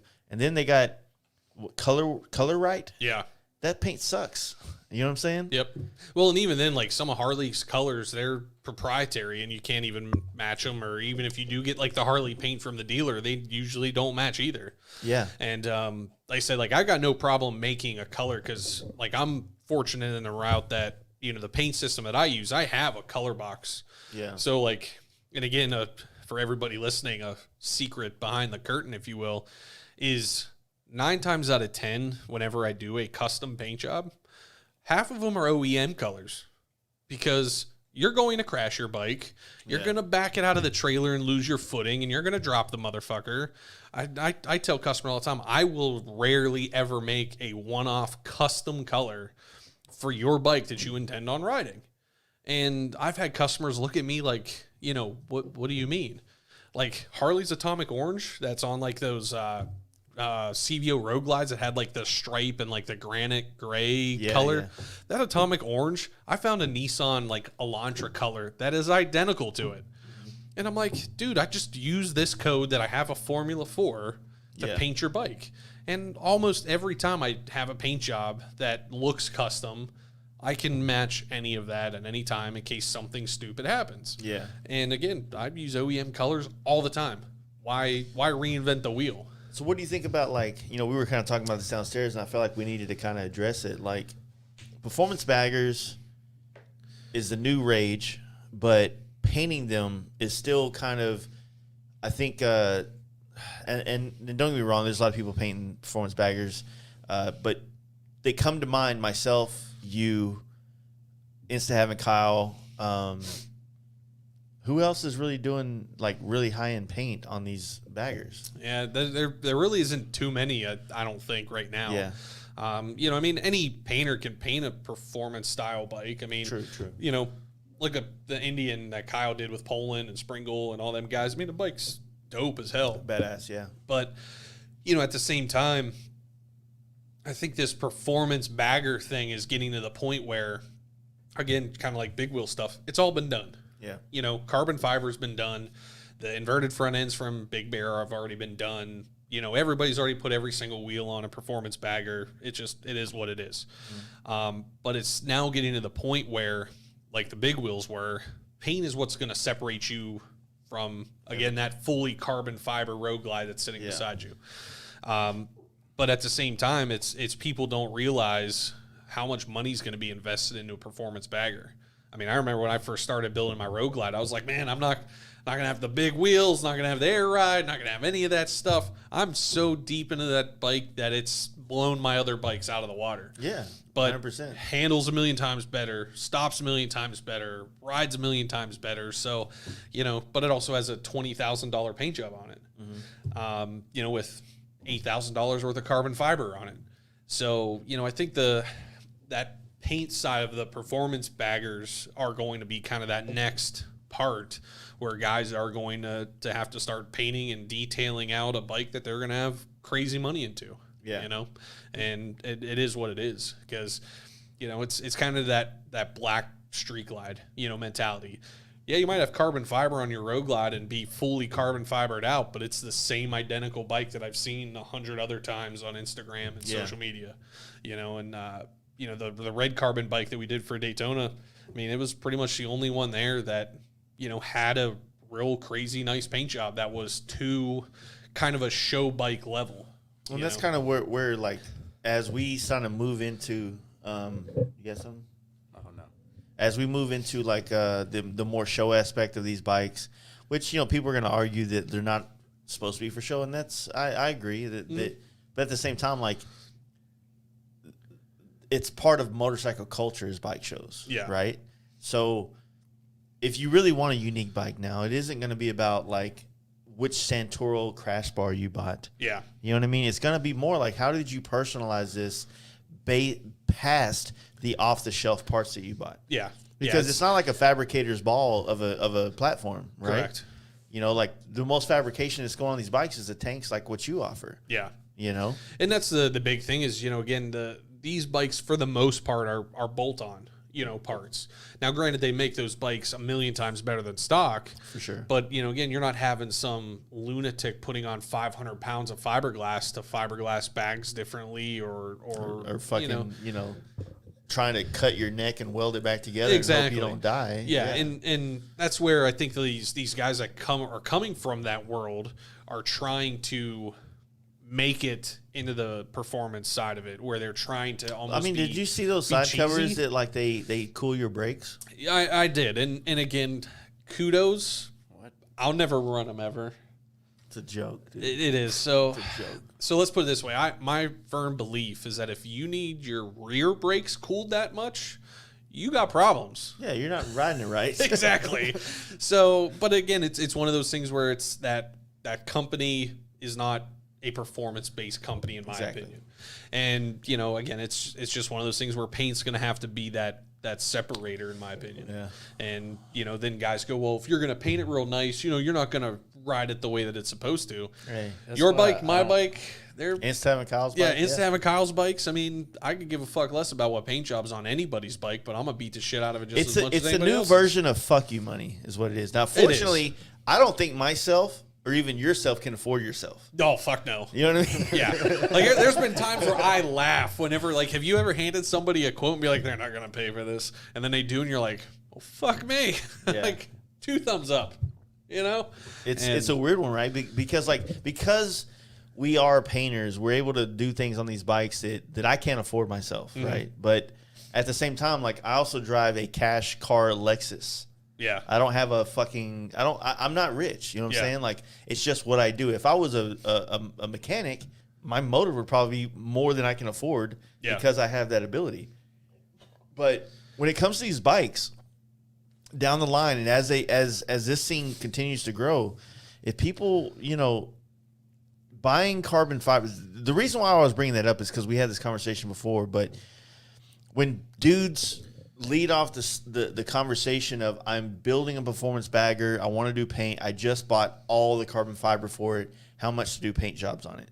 And that full carbon fiber Road Glide is roughly going to be, what was like $8,000 for all the carbon fiber? Yeah. I would say, you know, you do the whole 9, you're probably into that $8,000 range. Yeah. So you're $8,000 in carbon fiber, right? These are parts that they're not technically sitting on the shelf, but they are off-the-shelf products that you buy and throw on your bike. And now you want me to sand all these things down and put 100 hours on top of these things. Mm-hmm. And you want to pay $4,000? Yeah. But see, like, do you feel like that was still in the big wheel thing, too, where, like, whenever the 30s and 32s came out and those guys were like, oh, man, I just got, you know, $10,000 worth of wheels and I want a custom paint job. I only got $4,000 to spend. The thing about paint work, and not to talk shit about the price, right? Because there's a painter for everybody's budget. Yeah. There really is. There is a painter out there that might have the skill level that is worth $4,000. And there's a painter out there that has a skill level that's worth $6,000. And then when you start getting the $10,000, $12,000, $15,000 range, which is probably very unheard of for a lot of people, there is a skill level to that. And you got to understand that, like, for us in the paint world, our goal is to get to that level. Yeah. Like, I don't want to be who wants to be the affordable painter? Like, is that a life goal? Like, you want to be average as fuck your entire life? Like, no, I want to bust my ass and be sought after nationwide or worldwide. And I want to get the most money for my time, like every other adult in the fucking world does. Yeah. For what they do for a living. And at some point, you might not value the $20,000 paint job or the time. That's cool. Lucky Strike is not the guy for you. Yeah. But good thing there's fucking Craig's Custom out of fucking Little Rock, Arkansas. Those motherfuckers, right? Dude, I can't wait till the throwdown of Arkansas versus you guys in Texas. Arkansas is more. Arkansas is kind of like they're like little brother. Okay. Yeah. All right. Yeah, like they're around. It's They're like we're trying. Peter Pan and they're the Lost Boys. You know what I'm saying? Oh my god. You know what? Instead of the inflatable movie screen, I'm gonna start calling King Tony Rufio. Fuck. He does have the hair. He does, I mean, yeah. like legit. Whatever happened to Rufio? That dude he was an actor though. Yeah. He was in Biker Boys, I think. What? No, Rufio from Peter Pan? I don't know. He might not have been. I might have I don't been know. overstepping my boundaries. I don't know. That's a good one. We might have to IMBD that before we leave. Who played Rufio in the Robin Williams Peter Pan? But yeah, I don't know. That's going to be the kind of question that I have here moving forward with the performance bagger world. Yeah. Is how far guys are going to take it, because like Curtis Hoffman. I mean, he builds some crazy nice bikes. And, he's definitely kind of that detail-oriented guy as well. And, same with Kyle and everybody. But, I think your average customer, I don't know if they're going to do that or not. He's in Biker Boys. He is in Biker Yeah. Boys? His name was Okay, who does he play in Biker Boys? Basco. Yeah. What? He was in Biker Boys. God, now I'm going to have to... He looks like he was in Tokyo Drift as well. He probably was. He has a little Asian vibe to him. Yeah, for sure. Now I'm going to have to watch Biker Boys. Is that shit on, Netflix by now? Dude. Like Hulu? Hulu. I don't have to, dig out on a DVD player for this fucking event. I got it, bro. No, it's on something. Yeah? I just watched it not too long ago. Getting in my field. Oh, my God. Yeah, that's the hard part. I mean, the same thing happens, even with helmets, man. Dudes will, trip out at how much a helmet costs to get painted. Yeah. But it's like, look, man, there's a helmet painter for you. Yeah. There's a lot of dudes out there learning how to do this stuff, trying to get to that 10,000 hour mark like we've already accomplished, and they're going to do that helmet for that $400 price range that you want to spend, and that's cool. And you know what? I hope that helmet still means the same to you, because that's what it's supposed to mean, is like, fuck, this helmet means something to me. Yeah. Right? But eventually, hopefully it means something to have a Lucky Strike helmet or a Poland helmet or a fucking Schultz or whoever, Yeah. And if you can never have one of those, then that's cool, and that's what it's about. Yeah. And I think that's one of those big things, too, is, my average helmet, I tell customers, you're anywhere from $800 to $2,500. I have several that I've gone over that $2,500 mark. Yeah. But I will not go underneath $800, and that's usually for a respray and a scuff and put it back together and you're done. $1,500 start, no questions asked. Yeah. And only because, one day, I'm telling people how to get cheaper prices right now, but one day, if it's not in demand anymore, then I'll have to lower the prices to actually make it there. But right now it is, and there's people that want it. So that way I don't have 45 helmets on back order, and I have to make it harder. Yeah. Same thing. I get dudes that want to pay for rush orders, right? Mm-hmm. So if I was to say, okay, if you want to skip the line, it's $500, every one of my customers would do it. Yeah. So it has to be something absurd, so that they were like, it's not worth another $1,000. Yeah. Right. But I had a dude want to skip the line and said he paid double. This first $5,000+ helmet I ever did. Jesus. Yeah. I ate good off that fucking helmet. Oh, shit. The Marilyn Monroe helmet. It wasn't even that hard. Yeah. Wow. And again, that's the hard part. I wouldn't have charged him $5,000 if he was a difficult person to chase down to get paid. Yeah. And it got to a point where I was like, all right, I'm charging you. Because I was only going to charge him the rush fee. Yeah. But then it got really complicated to getting paid. So Is I he was a local guy or? Not necessarily, but he was local whenever I had to get paid. Yeah. And it was still hard to get paid. Yeah, so. Exactly. Well, and that's the hard part is, I think there's a lot of customers out there that have the hopes and dreams of that $2,000 or whatever helmet, but only have a $500 budget.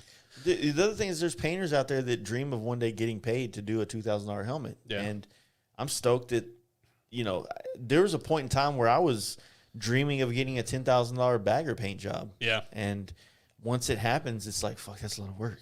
Yeah. Yeah, I should exactly. charge more. But no, at the same time, it's like, and then you sit back and go, well, I should have charged more for that one. Well, it's goals, man. If you set them and you start hitting them, one day you're like doing what you always wanted to do. And it's like, fuck yeah. Yeah. You got there. You know what I'm saying? Yeah. And that's, again, I think going to be the telltale of what the performance bagger craze is going to be, is how much guys are going to be willing to spend. You know, The after, good thing about after the $6,000 front end and the, you know, well, the paint is the one thing that matters the least in the performance, right? But it's the only thing that sets them apart from each other. yeah, Right. So the other thing about it is like at the same time, like I don't want to like you want to just do a random paint job with the guy that's local and give him a chance. Like that's dope too. But at the end of the day, like we're all going to be looking at these bikes in the future, and there's going to be those ones that stood out above the rest. yeah, You know, maybe like your bike is now, or maybe Hawkeye's bike, or Insta having Kyle's Road King. Like those bikes are going to kind of be the definition of what this whole movement was. Yeah. You know what I'm saying? And that's it. You know, Steve Chamberlain's fucking just turquoise flaked bike. Sorry, burping. Like well, it's got those sweet Monty Roach and Lucky Strike designs. There's solo a story cup behind graphics. it. There's a story behind that bike. He hit a deer. Yeah. He went to Sturgis. He partied. He got striped up. Well, so whenever your buddy was here and we talked about the hat thing, that happened in Sturgis with all of us at Monty's tent. And so Steve wanted I think the conversation went like he wanted something pinstriped on it real quick. Yeah. And then all of a sudden, like me, Ben, Steve, we all showed up and started having a good time with all those guys. And, you know, the hat was brought up. And I think there's still a video somewhere out in the world of us doing this. We got some poor bastard off the street to pick what got painted on Steve's bike. Yeah. So Monty and myself, and I think even Poland might have had a hand in the graphics that are on that bike, because it was like I said, the Solo or Dixie Cup graphics. But I painted a deer on the back that it says "Nailed It," and then like its arms are all blown out and like all crooked, and there's like a puddle of blood underneath of there. So there was I think about a dozen of us that like wrote on a little Post-it note, you know, what we think Steve Chamberlain should have on his bike, and we all put it in a hat and had a stranger pull it out, and the deer with the "Nailed It" got picked. So I painted that on his bike. Yeah. And then now that's kind of become a tradition at all the bike rallies that like we all kind of get together, because that's where the fat WAP cat came into play. Dude, that shit was so good. So yeah. That was Daytona though, right? Yeah, that was Daytona. So Ben got a fat, juicy WAP on his. Yeah. So we all know what WAP is, right? You know, Did he thanks post to it on Cardi his B. Instagram? I don't think he did. I think he did. If not, I think it's either Monty or myself might have had it. But that was actually on Ben Gerton's wife's brand new lowrider. Oh shit! And that was the factory fairing that comes on those bikes before he got the Memphis Shades one put on. Mm-hmm. So again, she had the solid color bike, because we even did this in the VTwin Visionary show where Ben got the helicopter and all the pinstriping on his back fender. Yeah. Which, did you ever get that story? Yeah, we got that from somebody from Daytona, right? Yeah, Not Daytona, the V-Twin Visionary thing. Yeah, because whose Instagram is it on? like I said, it might be on Monty's or it might be on Ben's. I don't know. I know I saw it. But if not, I could send you a picture. But so poor Alyssa, who is fantastic, and she's Ben's wife. We kind of drew out of the hat that she was going to get a fat WAP, a PHAT WAP, and then I drew a really fat cat, and it was like wet looking. so she has a giant fat cat on her fairing. That's awesome. So, because why not? It's kind of like, you know, painting dicks on everything. Every painter paints dicks on buddies' bikes, right? No, we don't. I mean, wink, wink. Yeah. Yeah. So, because like, have you seen the picture of the lucky cat I did for Ben's performance bike? Yeah, the recent one, the Asian looking cat. Yeah. So it's all gold leafed and all done up, but it's sitting in front of a bowl that says "Send Nudes." Yeah. And it's NOODS, and it's eating noodles. And so I see what you did there. Yeah, exactly. I thought it was clever, right? So, By the way, the faux sucks. I gotta go pee. what are you talking about? Pho's delicious. That was a good story at Daytona where he tried to get me and Jay to eat pho, and it was the grossest. It was Pho Thai, noodle? it was Thai food. It wasn't even pho. Yeah, it was Thai food. So, okay, have you had Thai food before? I mean, we got a faux noodle in here in Waxahachie. It's not the same. No. Pho is Vietnamese. Pho? Pho, yeah. It's So actually it's not faux, it's pho. pho. Yeah, pho. So Oh, that's already been nice. exactly. So Thai food is delicious when it's done right. And it was okay. It wasn't the best. But these guys felt like I fed them poison or some shit. So they will never let me live it down ever that I like Thai food and they don't.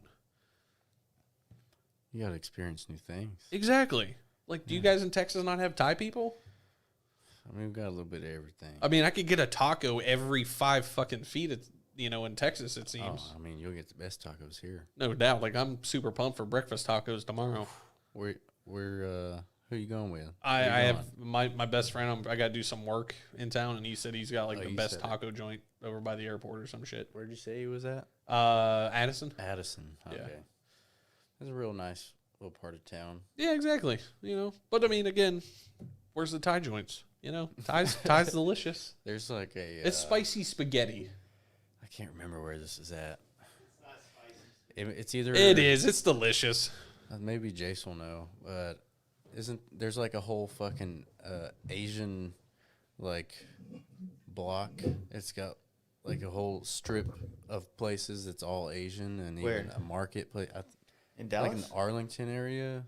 Oh, dude, they got that everywhere. Yeah, Do they? yeah. Pittsburgh's got like- Chinatown. Oh, A- really? Asian like culture seems to kind of click up and like do all their businesses in like a little community, Same thing like That's it. Hispanic.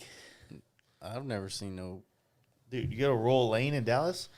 There's massage parlors and noodle spots. Huh. Why haven't you taken me there?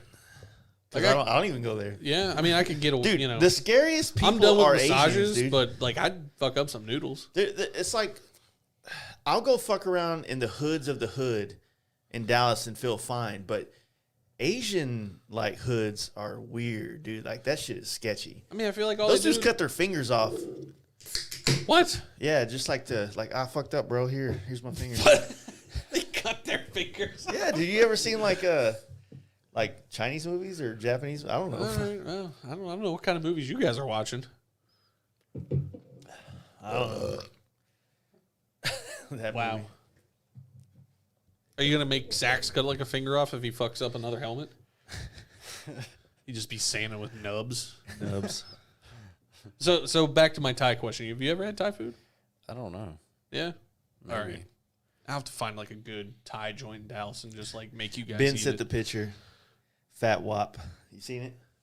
Yeah. Here. Is the camera on this one? It's on. Yep. You see that?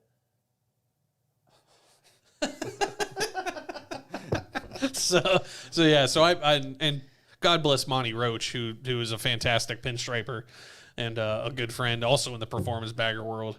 He pretty much just let me bum out of his tent for a while, and I painted that fat wet wop of a cat on her fairing, and she had to spend the rest of Daytona riding around with that on there. So Hey, I think that was pretty cool though. I mean, it's fun. So we always have a good time whenever we're together. I like how you do different stuff like that, like that red carbon bike, the add to cart. Oh yeah. Like, hey, you do different stuff like that. Yeah. Like, So that bike there, the group of guys in Pennsylvania that I roll around with, I don't know if like poor friends is the right word, but like we're also like you need a swing arm for that bike because you only get to debut that bike once. So the add to cart kind of became a joke, and then I was finishing up the bike and the dash was kind of the last thing to do. And I told Joel, I said, we need to come up with a name. Like my bike's lucky number 6. Steve's bike's 951. And I said, we just got to come up with a name. Well, I got super fucked up at night, and I mean was just banging Tito's like it was going out of style.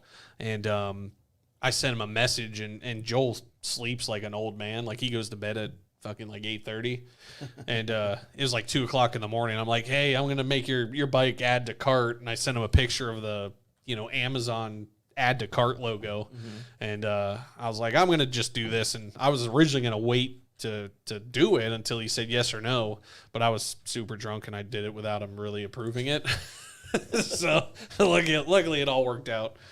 It's like that sometimes. It is, and again, it worked out. It's officially known as Add to Cart, and like I said, it was just kind of a running joke between all of us, and even like Ben's bike with the send nudes.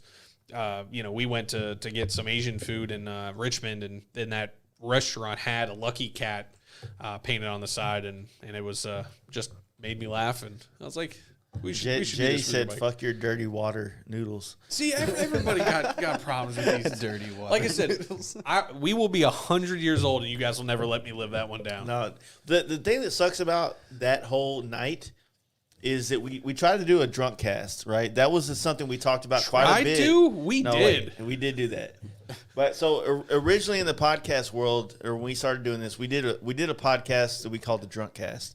And I still have that one. It's perfectly ready to release. But I still, to this day, have not listened to it. I fucked up doing it. Because what happened was, when I did that Daytona trip with you, was the first time I ever bought that recorder. So I was learning how to use it. Yeah. And so it recorded all funky. Like, where like one mic worked, one didn't, and one was right ear, one was left ear. It's totally fucked up.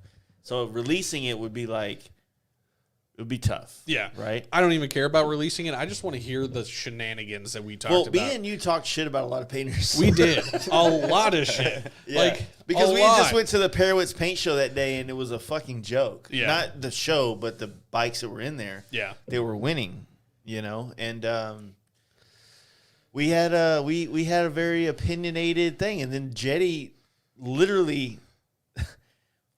There's 3 things Jetty did. Ordered 50 pizzas. He ordered a bunch of pizzas because the pho sucked, right? It was all right.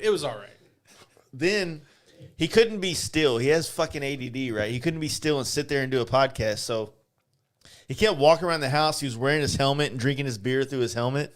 And he also had that bended fucking hat thing and was drinking off of it. So then at one point, Jetty walked around the corner with his dick tucked in between his legs. He was talking about that downstairs. Yeah. And I looked. Yeah. Let's put it this way. I think there's a picture rolling around somewhere of that. That's what I was telling him. He should have dropped one of the pizza boxes and been over. Yeah. Is that one of those ones where he gets to kick you in the ass 3 times or something like that? I think so. Yeah. Yeah. Steve even just texted me. He goes, I was there. Fuck that Thai garbage. Yeah. See, again.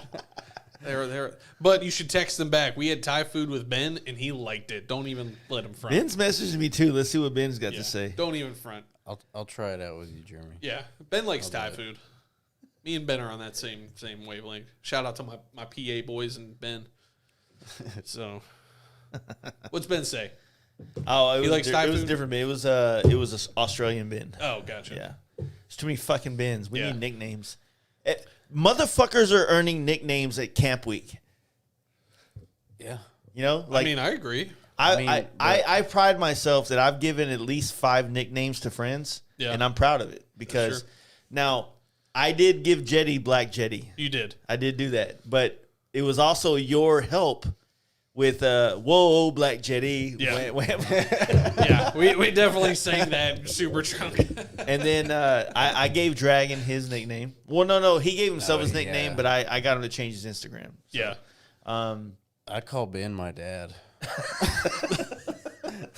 Yeah, Steve got SMFY because he's Steve motherfucking Yonkin. So I mean, and then Mark Norton calls him Smiffy. So he's like, "What's up, Smiffy?" I don't know how, but with my name, no matter what, even since school or whatever job I've had, everyone ends up calling me Sax. That's fine. Yeah. I mean, I'm cool with it. I'm gonna call you Usher. Shit. Yeah. That's where your goddamn dance moves come from. Dude, get down. What were you talking about? Like you were telling somebody on your fucking deal you were talking. I heard you said you tried out for a dance show. Oh, yes. So you think you can dance? You did that? Yeah, I did that. Shut up. You Time out. challenged a dude that went to a dance Yeah, competition. you tried out for a Think You Can I Dance? straight did that shit, dude. There has to be video of this. I don't even care where you find it. There has to be video. I don't know if I actually made it on TV, but I got to third round. What? Yeah, Yeah. No bullshit. I swear. Fuck. So I remember I'm gonna have to bring my A game I now. remember real distinctively, me and all the homies were down in Austin because they had they had a Easy Rider show that was like the last run of the whole Easy Rider show. And they did it in Austin. It was a flop, but I had a great time down there. And Saxon last minute showed up with my brother. And of all of us, like Saxon and Jesse are kind of the younger dudes. And we were all at 6th Street partying. And fucking Saxon, Jesse can't dance, but he was trying. But Saxon's out there fucking pop locking and doing fucking sea walking and it was fucking like it was fun to watch. I'm like, yeah, that's my boy. It's like I said, I don't need to do that. He's with us. Like, hey, look, if we got a dance off, like I got my dance off. I'm starting to regret my dance challenge now. If you want to fight, like we got Dragon over here. He'll body slam your ass. You know what I mean? Like we have somebody for that. Yeah. Wow. So you got dance, paint, Dragon's the body slam guy. Yeah. I feel like Jetty would probably try to body slam some motherfuckers. Jetty, I want him in front of me. Like, I don't even want to fight nobody. I just have Jetty there. Like crowd control. Yeah. Yeah. Fuck. Yeah. Jetty's a good dude. He's inconsistent. One day he's riding bicycles, and the next day he's riding baggers. Like you need to pick fucking 2 wheels, dude. Yeah. I don't know. I tell you what, riding with Jetty to Dallas. Yeah. Holy fuck, dude. So when I first met Jetty, like he gets fucking down. When I first met Jetty was like super on the like health thing, which he still is. He works his ass off, but he rarely would drink. And now it feels like he's trying to get fucked up all the time. Yeah. And I'm like, yo, like, when'd you turn this new leaf over, dude? Because it's kind of fun, dude. Yeah, Jetty's a freaking riot. Like, we had a blast in Daytona this year. Watch that motherfucker just take a White Claw and him and Chamberlain. The fact that Joe Kidd Jetty made Joe Kidd's list. What? On the you didn't listen to the Joe Kidd podcast? Where he came in with a list of people that he wanted to give a shout out on the podcast, and Jetty was on it, right? Mm-hmm. And I was like, oh shit, yeah. Jetty goes hard. Well, he does. Like, I watched him and Steve Chamberlain do shotguns of White Claws, which I don't fuck around like that. Gay. Yeah, I drank about 10 and I had the raging headache from hell. But they would hold them and they were pressing their thumb through the can like goddamn Neanderthals. Fucking monsters. Yeah. I was like, what the hell are you doing? They're like, boom. So I tried it and I cut my thumb all the fuck. I was like, fuck you guys. Like, I ain't playing. Can I just drink beer normally? Yeah, like, can I just open this and sit here? But, yeah, like Chamberlain's all about that shit right now. Like we did the anniversary party. Like he was in here doing shotgunning. And is that how you say it? He was shotgunning? Shotgunning? Yeah. But no, I mean, dude, that's what's awesome about all this is that there's like this huge fucking like world of dudes that are all different, but they all fuck with each other. And everybody's equally extra, if you will. Yep. And we're all good with it. Yep. That's why like party. That's why Campout Week. Campout Week. Hashtag FLC4. Yep. Yeah, dude, I'm fucking stoked, man. It's fucking Campout Week. Yep. It's like Rumspringer for bikers. That's a good way to put that. Yeah. That's a good way to put that. And if you haven't watched, dude, go home tonight and watch Sex Drive and tell me about it tomorrow. We'll talk about it in one of the 2 podcasts we got to do tomorrow. Dude, if that happens, I will come back just to talk about that movie. So I'm doing the podcast tomorrow morning with Natalie and Aaron from the De Haven, that they do that clothing thing. And so I feel like I got to be real responsible on that one. Yeah, I feel like they're professional. Like they're professional. Like, I don't know if I can say, like, fart jokes and stuff on that one. We're not that we do that, but not professional. But then when Mark is coming in later on the day, we're definitely going to see who wins the shit-talking battle. Yeah. And I'm hoping Mark is bringing his A game because, you know, I just can't wait to roast him on a podcast. And then we're all going to bike night after? Dude, bike night tomorrow night is going to be pretty wild. It's going to be lit. And you know what? There could be 8 dudes there. It's going to be fucking wild. Oh, there will be way more than that. Yeah. Yeah, I can't wait for this bike night thing. So, well, you know what's awesome is that, like, the bike night. So, for one thing, the bike night tomorrow is our 4-year anniversary of the bike night. Okay. So, it's also, the dudes I met at the bike night is what helped start the camp out. right? So it kind of coincides with each other. Like in 2018, we started the bike night, and then I met these guys, and we did a camp out, and then it's been kind of perpetual going down the line. And so every year around April is when we started the first bike night, and now here we are, in 2021. It's gonna be a party, man. Yeah, it's gonna be a good time, and it's weird, because it's just crazy, man, how much it's grown in such a short time. Yeah, Saxon's been around since day one. So obviously we have somebody who a lot of people know, and he's really known for his work and stuff, and I'm known for my fucking biceps. I'm only here for one day, Sax. Oh my boy. Yeah. That's why people come to the yard. Yeah. but literally, I don't know how many times I've said this on the podcast, but it started with just like 8 of us dudes. Yeah, we call ourselves the Anvil 8. Yeah. Because the bar we went to was Anvil, and it was like 8 of us. It was a play on the whole first 9. Yeah, exactly. Right? And our buddy Matt, which you met earlier, he was here. He used to like he was our quick Photoshop dude for a phone, right? So he like did the what was the Warriors, where all of them are like lined up, but he put our faces, all 8 of our faces, on the different Warriors, and that was like from 2018. Yeah. And so it's like you get a bunch of dudes. I mean, we're all from like different backgrounds, but the bike night kind of brought us together.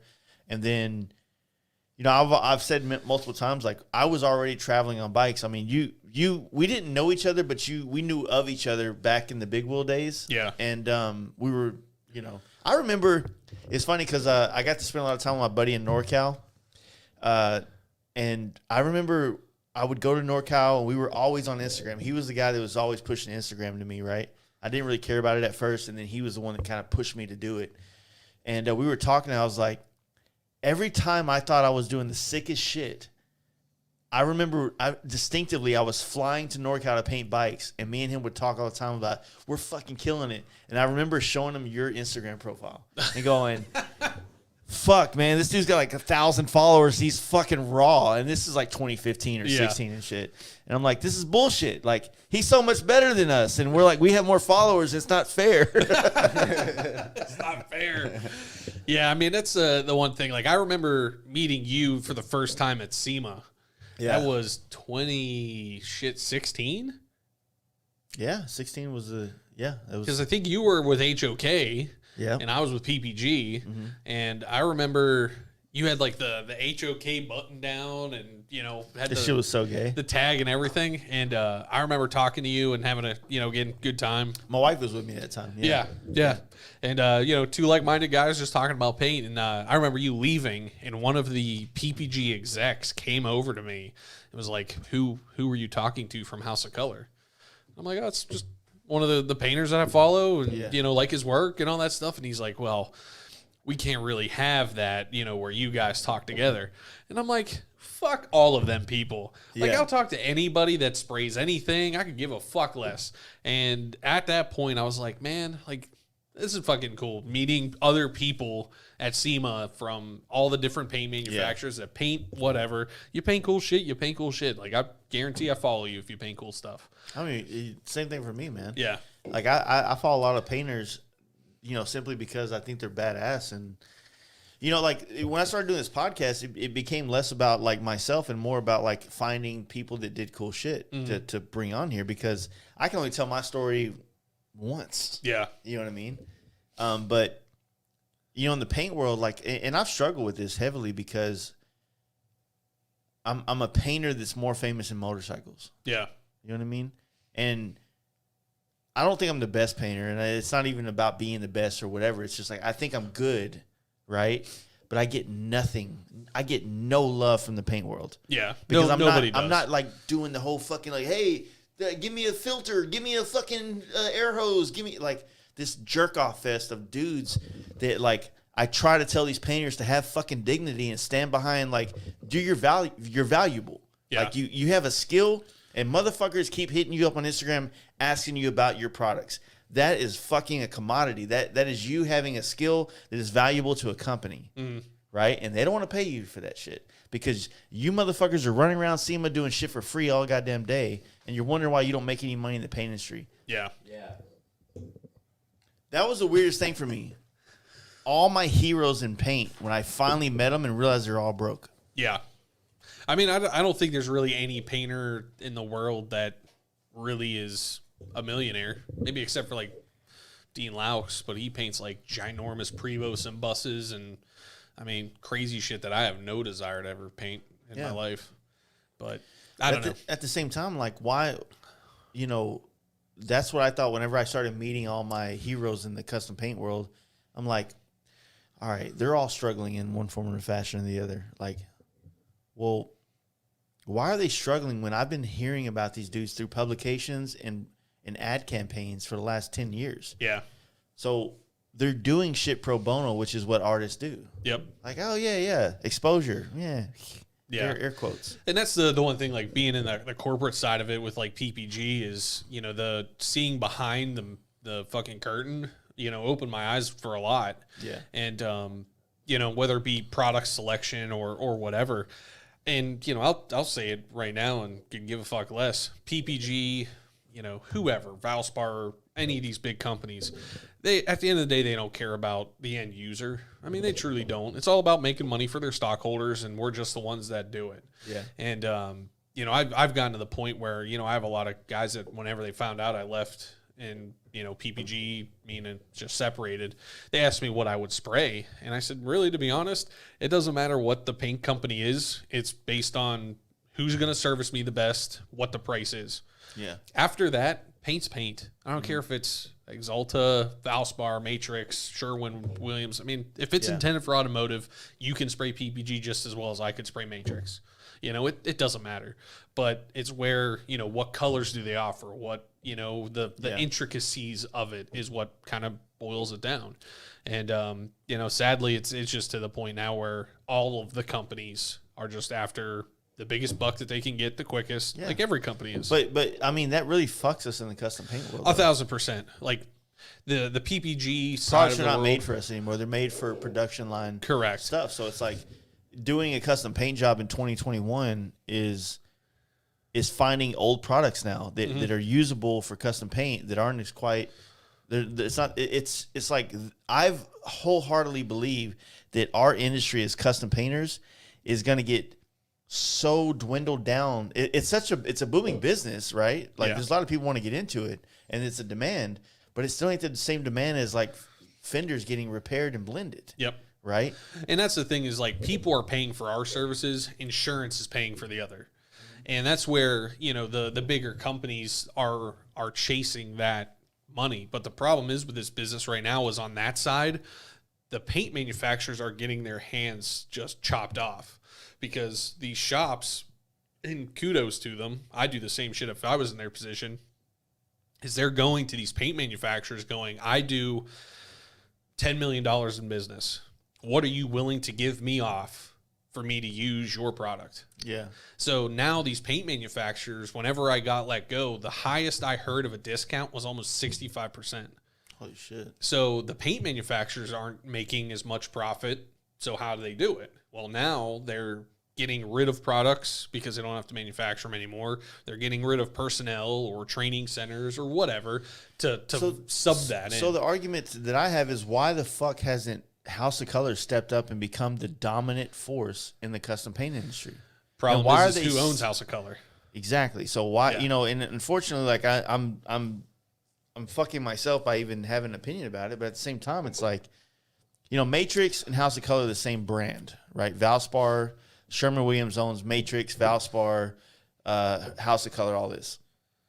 But it blows, like, and I look things through social media, and it blows my mind how out of touch with the custom paint community they are. Mm-hmm. And I'm not even in touch with the custom paint community because it doesn't serve me anything. Yeah. Like, I used to bring a lot of painters on this podcast at the beginning because I thought it was important to bring it on. Guess what? Nobody listens to fucking painters. Yeah. Right. And unfortunately, like they listen to you. They listen to Schultz. They listen to the people that are motorcycle connected. But if you're not like Bugs, amazing painter, one of the OGs in the game. Right? Yeah. It's fucked up. Hot dog. Yeah. It sucks because these dudes are fucking so talented and so amazing, but yeah. And that's the hard part. And again, I saw both ends of that spectrum being in the corporate section of it because like from their perspective is look at like warranty claims. yeah. They don't want to have, you know, that customer that has to put a warranty claim in for a hot rod or a motorcycle that I just shelled out 10 grand for the premium of premium that you're pushing a lifetime warranty on me. Yeah. And going above and beyond what millage recommendations are and, you know, end all use. Because let's face it, our custom paint breaks every single rule. That's what it is. That- It's and the that every- chopper of the paint world. Exactly. That every paint job has a problem. Like I told customers, even when I worked at PPG, and my boss hated that I would tell this, is that it's a miracle paint works the way that it does when guys like us get it. 35 mils ain't shit for a custom paint job, but 35 mils of product is triple to even quadruple what your average body shop repair is. So like PPG put in a thing where they will not warranty anything over 10 mils thick. So now let's say I do have a problem on that soft tail that I metal flaked, candied, cleared 4 times, sanded, and all of it's still Deltron, which is the premium line of PPG. Yeah. F you, this is the first time that its bike's been painted. I want a warranty because it's cracked or failing or whatever. Yeah. Well, in their eyes, and I completely understand it, they don't want to get in bed with that because we do break all the rules. But at the same time, guess who wants to be a custom painter? It's that 16-year-old kid coming through Votech. I never in a million years said I wanted to bang fenders and blend pearl whites on a Cadillac. Fuck it, I wanted to... Let's paint some like hot rods and let's put flames on everything and you know Flames get you laid, bro. fuck yeah. So they kind of need the custom side of it to promote that stuff because just like you said with the podcast, you look at like PPG's Instagram, they got a picture of like a body shop with a car in it, and then they'll have a picture of something hot dog painted or I painted or whatever. There's 20 likes on this, there's 200 likes on that. Yeah. You know, so I'm kind of fearful for the custom paint industry in another 5 to 10 years. I am too. And I don't know what this is going That's to why look I'm taking like. pictures. Fucking A. Like, I might have to start dancing like fucking sax over here or some shit. I'm going to get me like a six-pack. Yeah. Hey. Yeah. Where's my snare, you know? So. Well, it is scary, man. Like, and that's one of those things. Like, I've been approached to do classes, and I want to do a class. I'd love to teach, but I don't know if I can. So that's kind of like that weird thing to take the. I don't want to tell you it's $600 to come spend a couple days here at the shop, and I don't know if I can provide. Yeah. Right. That's a scary thing, but with the custom paint industry, it's also like I don't really foresee the industry being fair. Yeah. In the long run, I don't think that all these people that are chasing the talents of being a painter, airbrush artist, or striper, I think being a pinstriper, you're kind of like you're giving yourself enough of a quick money thing that like you can kind of like ride the wave better. Yeah. You know, if you're an airbrush artist right now, like, dude, it's not an airbrush artist market right now. Yeah. You know, if you're a graphic guy, you could probably kind of ride the wave pretty well too, but I'm really scared for the industry because I don't think as in the paint world, like there's much incentive to do it. I mean, I'm almost 20 years invested. Almost. In paint in general, I'm over 20 years. In custom paint, 04 will be my 20-year mark, right? And most people that I know that I've always admired have moved on to tattooing. They've moved on to other things because there's no retirement place for a custom painter. There's no fucking pot of gold at the top of the mountain. There's nothing other than like more work. Yeah. You know what I mean? Yeah. And like we talk about inflation, right? So like a bagger. And when you say $20,000 paint a bagger, 99% of the people out there are going to be like, "Oh, that's exactly what I paid for the bike." Yeah. Why would I pay for that for paint that's going to get chipped and fucked up over time? But how do you, like, you're getting priced into a world that's not even obtainable anymore. You have to do shitty work with shitty materials to be affordable at $7,000 or $8,000. Yeah. You know what I mean? Yep. It's not a win-win at all. And that's the hard thing, because, like, you know, let's face it, I think anybody in this art side of the world, none of us have a retirement plan. None of us have a 401k. Like, I've kind of reserved myself that I'm probably going to die in a metal box with fans running, and there's going to be a paint gun in my hand, and no one's going to know I'm dead. Someone's going to be like, well, who the fuck's finished this paint job now? Yeah, exactly. Yeah, it's going to be that customer knocking on the shop door going, are you here? Yeah. But the problem is nobody's going to know I'm dead, because my decaying body is just going to be sucked through furnace filters, you know? But the hardest thing is the fact that, and again, this kind of goes back to that mentality of corporate versus, you know, where we're at now with guys like us that create art, is I think there's always going to be a demand for that, because most humans want to separate themselves from the other, right? And whether that be the car Gucci, you drive, we're the Gucci belts of the motorcycle. exactly. So whether it's the car you drive, the bike you ride, whatever, we're always trying to be different than the next one.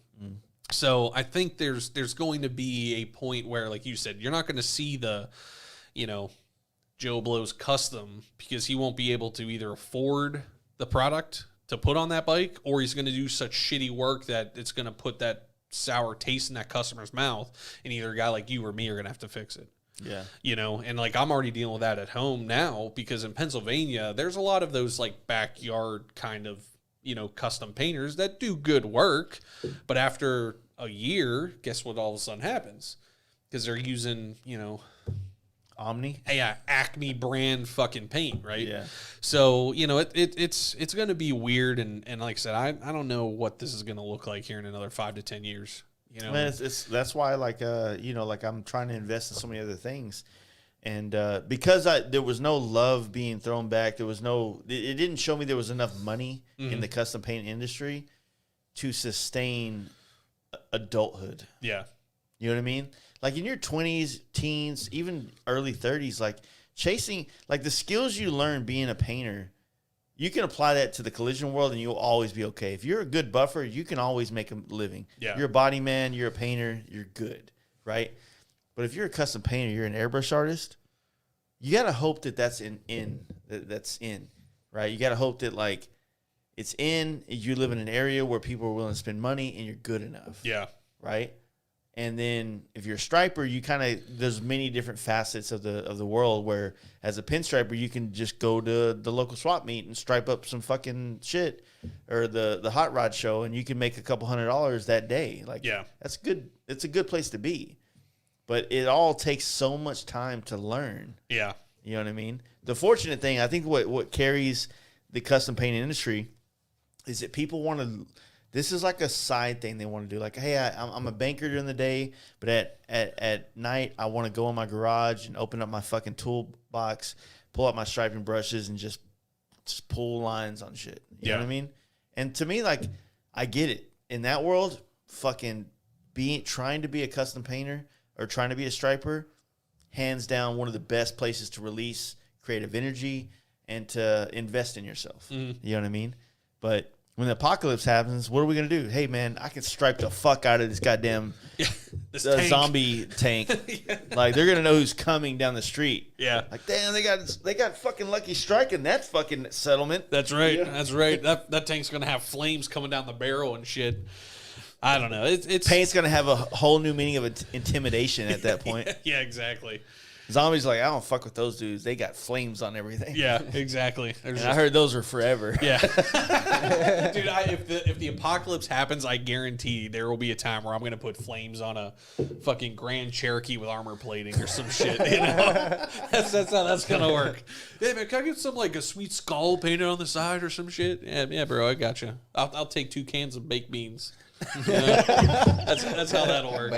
Yeah, you got ammo? I'll take some. And of I that need too. you to source out these ingredients right now so I can make white. Yeah, exactly. Crucible crushing fucking carbon and crap. So. He's got one last pinstripe brush, and then he's gonna have to kill the neighborhood dog in the settlement. Like, I need his hair. Yeah, I can fucking make 40 brushes off this motherfucker. Yep, exactly. So I don't know. Maybe that's what custom paint will look like here once the world goes to complete hell. So what's really wild is like as much like turmoil is going in the world, how we've still managed to do well. yeah, You I know? mean, we sell a luxury, man. Yeah, I tell guys all the time that I don't know. Like the pandemic happened and everybody got super worried and whatever. And I mean, people were spending money like drunken sailors. You know, like I have tons of guys that bought bikes and the first call was to me. You know, or hey, I bought a new helmet for, you know, the new bike, or, you know, hey, I got a side by side, I need a new, you know, dirt bike helmet or whatever. And I mean, drunken sailors, man, I'll take it all the fucking day long. Oh yeah. So, you know, that's a good thing, man. Like it's good. Like I was saying in this little clubhouse chat, we were talking about this magazine deal, and I was telling them, it was like, you know what, we're kind of the same age range, and same kind of level of investment in our skill, and we're like, it's like this, like the planets aligned at our age and our ability. We're at like the top of our game, and this industry is taking place where performance baggers, performance Harleys, and we have the ingredients, and we're also the dudes riding the bike. So all these things align, and we've been doing well with it, right? Yeah. But how many of the industries have you been a part of, and myself have been a part of, that we were nobodies in that?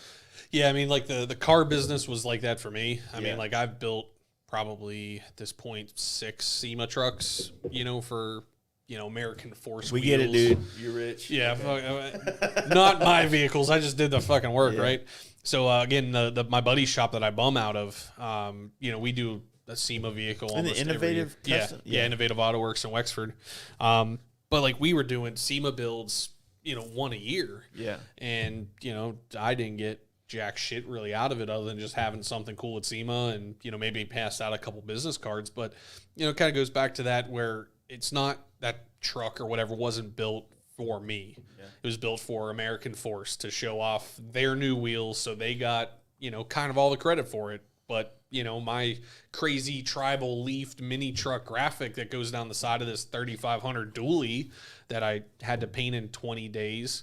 And, you know, I didn't get jack shit out of it, really, you know, except a magazine feature. And magazines ain't around anymore. So, you know, it's just one of those things that, you know, I will never regret getting in this business at any point. I mean, I still enjoy the fuck out of it, and even more so now that I don't have the corporate bullshit attached to it. Yeah. And, but I mean, it's definitely one of those things that, you know, I've met tons of awesome people like you and, you know, Schultz and all these painters that, you know, I, you know, could call up and count as friends. Well, yeah, I definitely say like the being in this thing is good now for guys like us that's been investing for the last 15 years. But I worry about the people that are getting, you know, that are trying to get into it now. I don't know what our industry looks like in 15 years. Yeah. Those people that are going to those getaways now to learn how to paint, or they're just finding you or myself or many other badass painters. I don't know what this industry looks like. And I actually, you know, I really want to make the industry better, but unlike the motorcycle industry where there's no huge corporations like PPG and Sherman-Williams kind of pulling the strings, the motorcycle industry is full of tons of smaller industries or smaller corporations, right? Where we have a bigger influence in, right? Yeah. So we can kind of change the course of how this is going to be perceived and looked and felt and experienced. I feel like I have zero control in the way the paint world is. So as much as I want to make it better, I have no idea how to do that to help make it better for the next generation of painters to come up. Yeah. I have no control of that. Yeah, and I don't think anybody ever will, because especially like in these bigger corporations, I mean, let's face it, there is not a paint company on the face of this planet that's run by a legitimate person that understands paint. Yeah. I mean, they're all business people that have a degree in, you know, corporate business strategy or some bullshit. They don't know jack shit about the first thing to paint anything. Yeah. House, car, motorcycle, anything. But they're making those decisions that affect us. Yeah. And like I said, there's going to be a time where shit's going to go south, and what's next? Drug dealing. Dude, I'm telling you. Dancing like sex. I thought about it doing like some Magic Mike shit when when money was rough. Dude, shut the fuck up. Thought about it. I feel like there's one of those in Waxahachie. There's no strip clubs out here. Nah. What? No. How do you have a town this big and no strip clubs? This is the God side of Dallas. Oh, Yeah. there's a whole lot of God-fearing churches. Christians.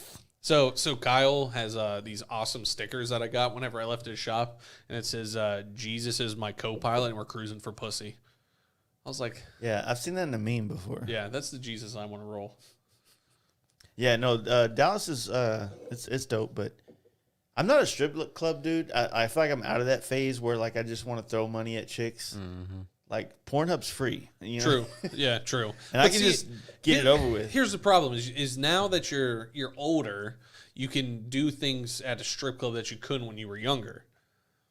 I feel like younger, I could probably get laid faster. Okay, cheaper. yeah. So other than getting laid, but like, so in Vegas, we usually hit up a strip club for SEMA just for the fuck of it, right? Yeah. We saw a well-off stripper who wasn't really the most athletic, we'll call it, attempt to do one of these like triaxle double. Oh, she thought flare. she was from Atlanta. Oh yeah, like she thought she could do some shit, and proceeded This to ain't Magic City. What is it called? face plant into the ground. Yeah, I'll do another one. No, hand him one. Oh, you And you have one. yeah. Here, I'll take the one. You got it. And proceed to face plant right into the stage. Yeah. If I was a younger gentleman, I would have felt bad and handed her $1. So you took a selfie with her. No, that would have been the shit. I should have done that. But what I did instead was I was a kind gentleman that had some decent money in my life at the time, and I was like, "Here's a 20 because you need to fix your face." So, I mean, you could help in that case, right? Yeah. You know, that's the way I looked at it. I just, you know, like every time I go to a strip club, I look at the money I'm spending and for what I get, like the return on investment, it's just not worth it. Yeah. And Yeah. I'm just like, I've seen enough titties in my life. I'm not allowed to talk about titties. On the podcast anymore. You better stop. Yeah. I've never seen a titty that was unconsented. That's a long story. I haven't really brought it up in the podcast. I almost got canceled last week. Yeah. This week or last week, right? Wow. Better watch out. We'll talk about it titties off on the here. podcast. Yeah. But that's the other thing that drives me nuts about the world is the cancel culture. That this, world is just going to fucking a handbasket. Is that whole? Are you worried? I ain't worried. I was just waiting for you to finally say it. Yeah. Zach's like, I got the mute button on. All right, there we go. Oh wait. Yeah. But- I mean, the thing about doing a podcast, what we're at almost 2.5 hours now. Yeah, we're at 2.5. So 2.5 hours times 190 Yeah. podcasts, right? All these. I'm gonna say shit that I don't understand, and that's just because like it's Montucky's fault. Like they did it. Yeah. I mean, the whole idea of a podcast is to get real. It's to be real and to talk about ideas and to share it. And not everything that's being said is like I believe it now, but maybe afterwards I don't. Yeah. That's the nature of conversations. Like, hey, you changed my mind about things. I had a very, very harsh opinion about the Bagger Race League. Mm-hmm. I talked to people in California, and it changed my opinion. Now I support it. Yeah. I didn't at first. And that's the thing is like it was something new that I think they could have done differently to make it better for the business. Yeah. But it's at the same time like I'm kind of interested with that Bagger Racing League is what is going to come of it. Yeah. But I'm sure Moto America has a plan for it once the whole COVID bullshit goes away and maybe making it bigger and better and hopefully getting more of these parts companies to start designing parts that are kind of safer for the road or whatever it may be because let's face it, that's what most racing has created is better, safer parts for even the car business. The products get better. Exactly. But I don't know. It's going to be interesting, I think, and especially this performance side of the world. These bikes are doing things that I think Harley or Indian have never even imagined. Yeah. And that's my only worry is that like these companies that are producing things like swing arms, like there's only so much you could do to it. And like I saw a swing arm on Instagram the other day that had so much shit cut out of it that like I looked at, I was like, that can't be safe. Yeah. Like it looks super dope, but like I could stick my fist through like the center section of that fucking aluminum arm. Yeah. And, you know, that's where I think the Bagger Racing League, you know, will test a lot of those parts for these companies. And, like, that shit sucks. Don't fucking cut your swing arm open like that, and your bike won't fold in half. Yeah, well, I mean, to that also point, man, you know, the Bagger Racing League is going to definitely help perpetuate better parts for us to use. But not every dude is going to see the racing and think, like, oh, I got a street glide. I can go race bikes. No, like, I still think that what we do on these bikes is the biggest selling point. Mm-hmm. Traveling, setting your bike up to enjoy every different type of terrain that you're going to ride, but also traveling with your pack. It is the ultimate performance touring, which is what we need to start branding this shit as. Yeah. Because performance bagger's already fucking lost its luster. You know, everything's a performance bagger now. Like my ape hangers, because I beat Dale one day on the fucking straightaway at the bar. We left Buffalo while we were going to Applebee's, and I whooped his ass performance baggers. Yeah. You know what I mean? Yeah, like everybody that wants to compare dyno sheets. Yeah, like I never even thought drag racing was part of performance baggerdom. Yeah. You know? Baggerdom. Performance baggerdom. And so now that we have this like small sect of bikes and this culture behind it, it's grown over the last 4 years, and now it's like this thing that's grown up to be big, and it's like this focus point. But now everything else is like, hey, I drag race. Hey, I have a 124 in my bike and a big wheel, and everybody's supposed to be included in this thing that's been growing up. You know what I mean? Yeah. And it's kind of like the people that are arguing are the people that weren't around. Doing it. And I had a very good customer that works in a Harley dealer ask me this, and he goes, what is a performance bagger? And, you know, I said, well, to me, a performance bagger is something that performs better than what it did from factory. And I said, that's it. End. It could be your motor, it could be your suspension, it could be all that is a performance bagger. Yeah. But what I do, you do, a lot of our friends do, I think, like you said, maybe it's performance touring needs to become the new kind of wording for it, because some asshole that just buys a bike, puts a 131 in it, and that's it.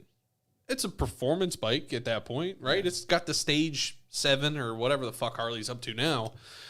But it's to the point where my bike still has a stock motor. I don't even have cams in it. Yeah. But my bike will out-handle that 131 all day long. It's 2 over, big brakes, it's lightweight. My 114 kept up with all the guys I partied with in Tennessee, and some of those guys got stupid motors in their bikes. So the performance side of it needs to become a handling, stopping, and not solely motor. Yeah. And I think that's where a lot of guys lose that sight. And, you know, I tell guys all the time, I could give a fuck less if you got a leading edge 159 kit in there. It looks sweet, looks super dope, but can it corner? Can it stop? Can you ride it to California? Can you ride it to Texas? Can you even ride it in the fucking rain? And a lot of times those guys say no. Well, at that point, your bike sucks too. So horsepower chasers. Exactly. And like I said, I've had guys show me dyno sheets, and I'm like, don't give two shits. Is that the graph of your dick size? Yeah, exactly. Like, how much did that cost you? This much? So, I don't know. I don't have a big dick, so like this graph shows why it's important that you acknowledge my dick. Yeah, exactly. And it's like performance dick. Yeah, performance dick. Yeah, like in Daytona, there was a guy that I watched. What kind of RPMs you got with that thrust? Yeah, 167 foot-pounds of torque. What's up? Yeah. But I got 240 pounds of torque. Yeah, I'm trying to lose my 240 pounds. But we watched a guy leave the Harley dealer there, that Ross Myers. Yeah. And had the craziest set of like ape hangers I've seen, because they were like, he was sitting back like this and like had the like pull back ape hangers. And I will remember this till the day I die. It says performance is a lifestyle across his back fender. and he leaves just rear tire blazing. I mean, dude, he fucking stunning on you guys all day long. He did, and that's like here I am just sitting at the red light, just let the clutch out, go the direction we were going, and having a good old time. And I'm like, that dude probably goes back, jerks off in his hotel room, and goes, "Man, those performance guys saw me do a sweet burnout, and what's up?" I'm like, dude. The best thing is there's what was the Ice Cube movie where he's like a high school or football coach to Little League. And they said, like, what are you going to do when you score a touchdown? He goes, I'm going to dance around. I was like, no, fucking hand the ball to the ref and act like you've had this shit before. yeah. You know what I mean? Like, to me, like, doing burnouts, last time I talked shit, I got a hole in my wall because fucking Rocks was at the place doing a burnout because I was talking shit about him. But performance bikes, like, having all this shit doesn't mean you show it off at a fucking, on Main Street in Daytona, right? It's not about that. It's like what I loved about my bike or the 131 was when me, King Tony, Justin, my machinist, we were riding from, I think it's Hattiesburg, Mississippi, down to I-10 to go through Mobile and shit. And we were fucking just ripping. And every time somebody else would get in the line, we'd fucking drop them and race. But the whole time, like, the whole group behind us, like, to me, that is what it's about. It isn't about showing off to the bystanders. Yeah. It's about fucking with your boys on the road. It's so much cooler, in my opinion, right? Because when we got to Florida Bama that night, which is where we were going to party that whole night, we all Ubered to the fucking bar. Like, dude, we don't need our bikes to be people. Like, there was a dude that hit me up, said that his paint job wasn't going to be done for the camp out. And I said, well, fucking drive. And he goes, oh, that's kind of gay showing up to the camp out with a car. I was like, yeah, if you need your bike to be cool, you know, like, show the fuck up, man. Like, we all understand the whole bike woes that we have. Like, so many people, bikes weren't ready for this deal. Fine. Show the fuck up, dude. Yeah. Be there. Yeah, somebody named Kaylin said. Caitlyn Jenner? Kaylin. Okay. Kaylin. Yeah. They said, my Dyna has a doo-doo exhaust because my new exhaust didn't come in. Can I still get in the campground? I'll park it in the woods. And I said, tell him no. I said, you bring that doo-doo exhaust, I'll party with you. Yeah. What is Steve thing? Keep the fuck up? Yeah. Yeah, so you need STKU or whatever. Show the fuck up. Yep. You know? It doesn't matter what the fuck you show up on. Yeah, do we push the whole performance narrative? You know, I mean, that's kind of what we do, but at the same time, you don't have to have all the nice parts and whatever. Your bike doesn't have to look, everybody doesn't have to look straight at your bike when you pull up. It's who you are. Show up and don't be weird. Show up and just actually show up and be weird, man. Fucking have a good time. Be yourself. Just, we're all there to party. Yeah. And meet new friends. I mean, it's crazy to think about it. You know, 4 years ago, I only knew the people from my hometown and the somewhat around Texas. Now I have friends all over the fucking country because of this shit. Yeah, now you're sitting here talking to a dude from Pennsylvania. Yes, exactly. Yeah. Another painter, and it's fucking badass, dude. And to be able to sit here and hear everybody's stories and actually learn about these people, it's a fucking honor, dude. I love it. Yeah. I love this job. I love meeting everybody. I love the whole scene that we're in. It's badass. Well, let's put it this way. I have all my paint with me in my bike. I'll take it to the camp out, and Jace and I will paint something on your bike. I already painted his fucking bike. Well, no, like you painted his bike, but it's a whole lot of red, so yeah. Like we'll have to paint something. Dude, I was frustrated because he kept like, so I was like, hey, get your bike ready, and then like I show up and he's like sanding parts. I'm like, what are you doing? He's like, I'm gonna paint this too. It's like, dude, this thing's getting ghetto as fuck real quick. It's like the natural inclination of a lot of people is like, what can I paint and throw everything on the table, right? Mm-hmm. But contrast, you need that. You need that in a paint job. He's like, should I paint my crash bars? Like, no. That's why I asked. I knew it might have been silly. You know how hard it is to paint tubes? Painting frames blows. Yeah. It sucks. Yeah. Like I don't like it. He sanded down his luminar lip. You know the luminar lip on the quarter frame? Yeah. Laminar, Yeah, whatever. laminar lip. Okay. So it's a thing that velcros to your quarter fairing, Yeah. right? So what is And, that supposed to do? So it makes the windshield taller. It kind of blocks the wind over you. Okay. So I walked down the stairs. I was like, "Did you sand that?" And he goes, "Yeah." I'm like, "Show me how you plan to hang that up to paint it." Oh yeah, because there's no holes or anything in it. No, it's a solid piece of thing. So I was Yeah. like, I kind of knew because I've already dealt with this before, but I wanted him to stress out about it. Yeah. So I was like, you figure it out. Let me know what you got. So do you want a secret to the paint world? When it comes to mounting parts, zip ties, Velcro, command strips, fuck it, figure it out. Oh yeah. Yeah. So I told him to go get the 3M little hooks, like the because where it Velcros to the thing, you can actually put hooks on it and do it. But to me, it was like, fuck, man, like that's a lot more. Like I'm thinking tens. Yeah. You know what I mean? Then like I have a hard time doing frame rail covers Yeah. on the rear. I think that frame rail covers need to match the frame. Everyone I've talked to said they fucking love it. Yeah, well, people liked Larry's goddamn chain guard, but fuck that. I like to be different. I don't want to be like everybody So else. did you paint them red? Yeah, it's fucking Yeah, they're gay as red. AIDS. I don't even think I noticed. I guess I did a good job. Yeah. I don't know. Like I've painted some questionable Spent that on- fucking shit on motorcycles. I'm just Like- I'm all about contrast, and I feel like when you have a rear fender and you don't have bags on it, if you have the frame rails painted the same way as the fender, it doesn't break the color up. So if your frame's black and you have the frame rails black, then it like breaks it up and it like looks better. Yeah. In my opinion.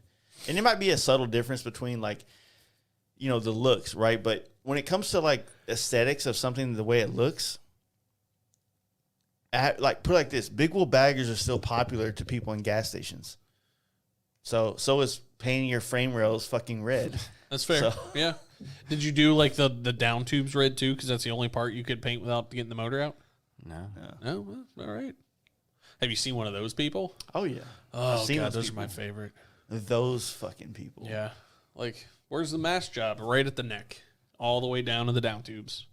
It's like, you gonna take the motor out? Make it big ball status? No, nothing. All right. But hey, I digress. What does that mean? What?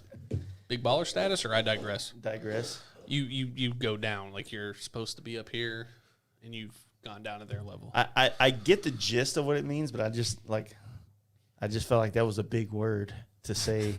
Says the guy that used plethora at least 10 times. Dude, this I podcast so learned far? that word throughout the course of this podcast in history, so I use it a plethora of times. Fair enough. And then Anything you else two from the said people? it together. I Yeah. mean, kudos. Any of these other nerds out there? It's Campout Week, motherfuckers. Yeah. Are there any other questions Show me your titties. for two painting idiots? Pacific Loon says podcasts are going to be looked at in the future as such an important archive of the Human psyche. I can't read that far. Yeah. How fucked up you guys Characters were. and personalities that are shaping the scene. I hope That's so. fair. Yeah, that makes sense. Yeah, I think so.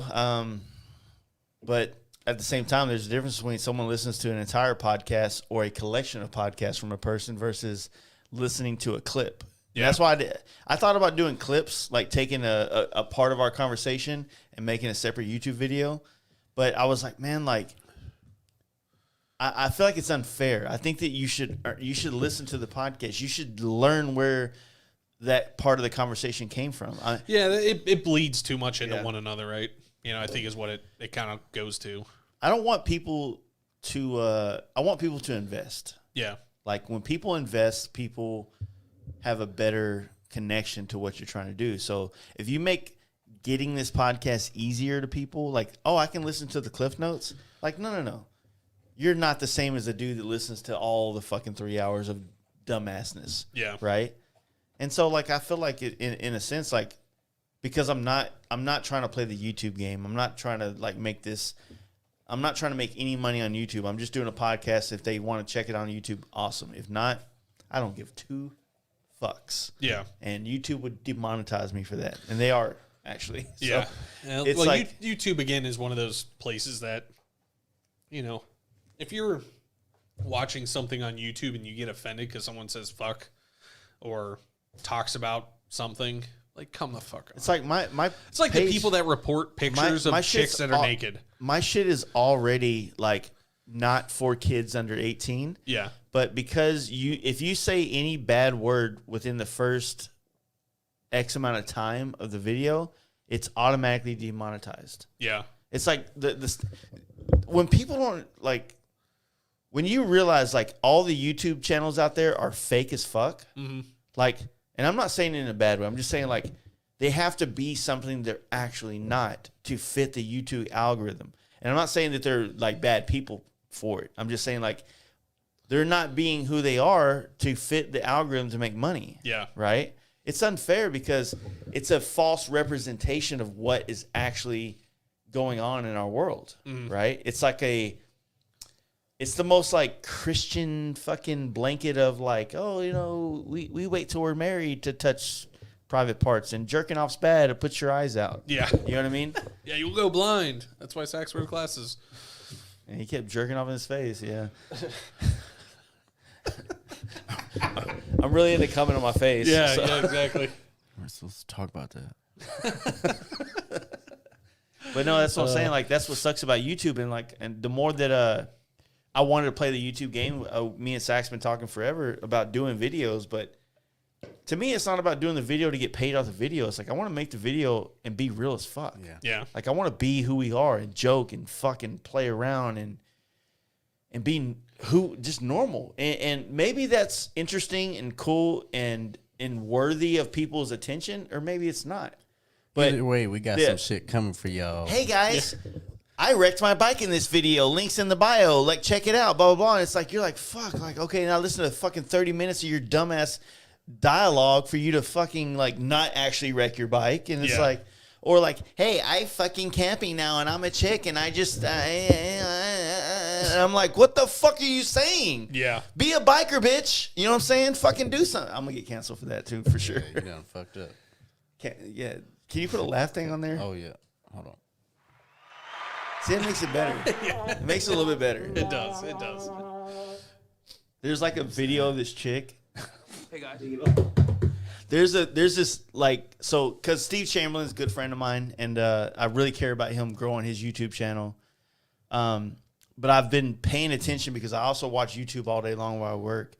There's been chicks who are the absolute worst follows I've ever had in my life. Yeah. But then they do YouTube videos where they face the GoPro at their tits. Yeah. And then they ride around with a voice thing, and all you see is the fucking tits bouncing. Yeah, or behind them pointed at their ass. And I'm like, this road is so bumpy, and like I don't know if I really like this seat because like my last seat was better, and I think I'm gonna go to this bar, and the fairing is not really blocking the wind, and so all you see is fucking tits bouncing the whole time, and you're like, and this bitch has 100,000 followers. On YouTube. I'm like, that is the worst fucking content I've ever seen, and so like I'm saying that. I'm saying that because there are chicks doing badass shit that aren't playing the game because it doesn't benefit them. Correct. And it's the same with like Instagram and all of that, right? Like you look at all of the like top 5% of like Instagram people that have like the most followers are chicks that are damn near naked and weird dudes that I think want to be chicks. And like those are like the top 5%, right? And then you look at what they have for followers, and it's like 38 million. And you scroll through their pictures, and it's just them in a bikini. It's them in 5 photos, right? Them in Cabo, in a bikini. My whole life is on Instagram. Like from the day I started this shit, I'm like trying to get where I'm at. And I'm like, like I've had to put my whole life into becoming this thing, and it's not appealing enough to be interesting to fucking horny dudes on Instagram. So here I'm gonna give you the key, Jace. Yeah. Ready for it? You shirtless and an OnlyFans. Let's go in there. I mean, yeah. Why not? Think about it for photographers. Where's the best place to make money right now? OnlyFans. For chicks, OnlyFans. Yeah, OnlyFans. Like, hey, here's the deal. How many people you subscribe to OnlyFans, Zach? And I want to tell. Do you have any OnlyFans? You subscribe? I think he does. Nah. Yeah, that's all right. Are we under 5 or over 5? Nah. Okay. Nah. We don't talk about it. Yeah, exactly.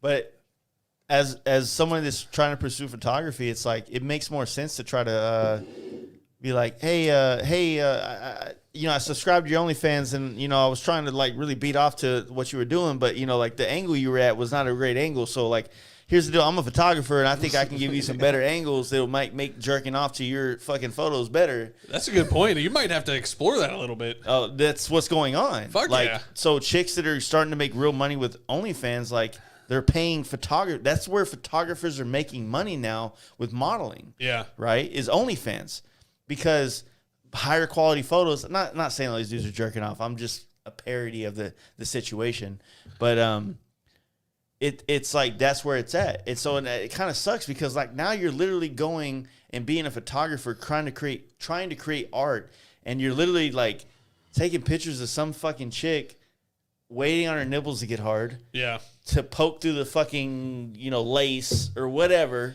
And it's just like that's what sells. And it's unfortunate, but that's everybody has to go that rank because of fucking creepy ass men. Yeah. You know what I mean? Yep. Fucking men, dude. I'm fucking over it. Yeah. I'm canceling myself. I'm cutting my fingernails off later. Yeah. I don't know. What are you going to have to ask you what your pronoun is? Oh, dude, don't get me canceled with Montuckies. All right. Oh, shit. Yeah, hopefully they're I'm a not watching. biker. That's my pronoun. Yeah, me too. What are you, Sax? Touche. You shoelaces? Sure. Yeah, Biker. Yeah, can't argue that. Shoelaces. Hey, let's give a shout out to April 19, 1993, Waco Siege. RIP. Happened today. Oh, that happened today? Yeah. Wow. 1983, so almost 30 years ago. Shit. I watched that Netflix That was a documentary. great year. That was Yeah. It wasn't a documentary, it was a TV show. Documentary. No, what do they call it? Waco. Yeah, but It was good. There was a thing where it's like it's not a documentary, but it's also not like drama. Docu-series. Yeah. You're welcome. Docu-series. That was a great year. That's great. Why, is that when you were born? Yeah. Fuck. Day you were born in 93? God 93. damn it. Dude. Yeah. What were the ages like? Yeah.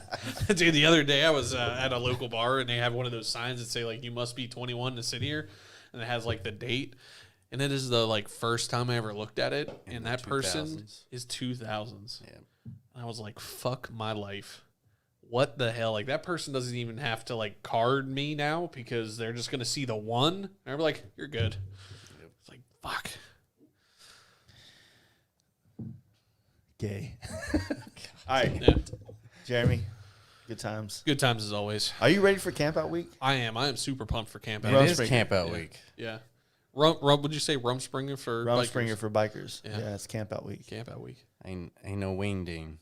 Wing ding. It ain't no fucking wing ding. Dude, I want to see the pit bike race.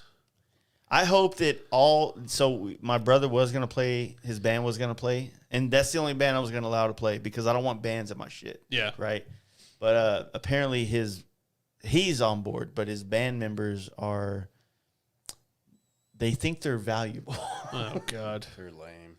We're not going to Oklahoma to play for hundreds of people and not get paid. It's bullshit. And meanwhile, they're not getting paid to play for anybody right now. Yeah. So I was like, F them. fuck them. Yeah. We'll listen to fucking Spotify, motherfucker. Fuck yeah. Yeah, exactly. Yeah. Wow. I mean, Well- I'm super pumped. I'm pumped. Yeah, it would have been dope because I think his band's great. They really have a good sound, and it would have been a fucking epic thing to have them play, especially because Jesse, my brother, is part of the original Camp Out thing. Yeah. And to see like what he's been pushing to happen, but apparently doing crackhead shit in the music industry isn't the same as doing crackhead shit as a painter to get your name out there. Yeah. Because I've had to almost suck dicks before. Like, hey, dude, let me paint your bike. I'll blow you too, man. Just give me the opportunity. You know what I mean? Wow. So- And that's one of those clips that would get taken out of, context. Context, yeah. Homophobic. J sucks dick?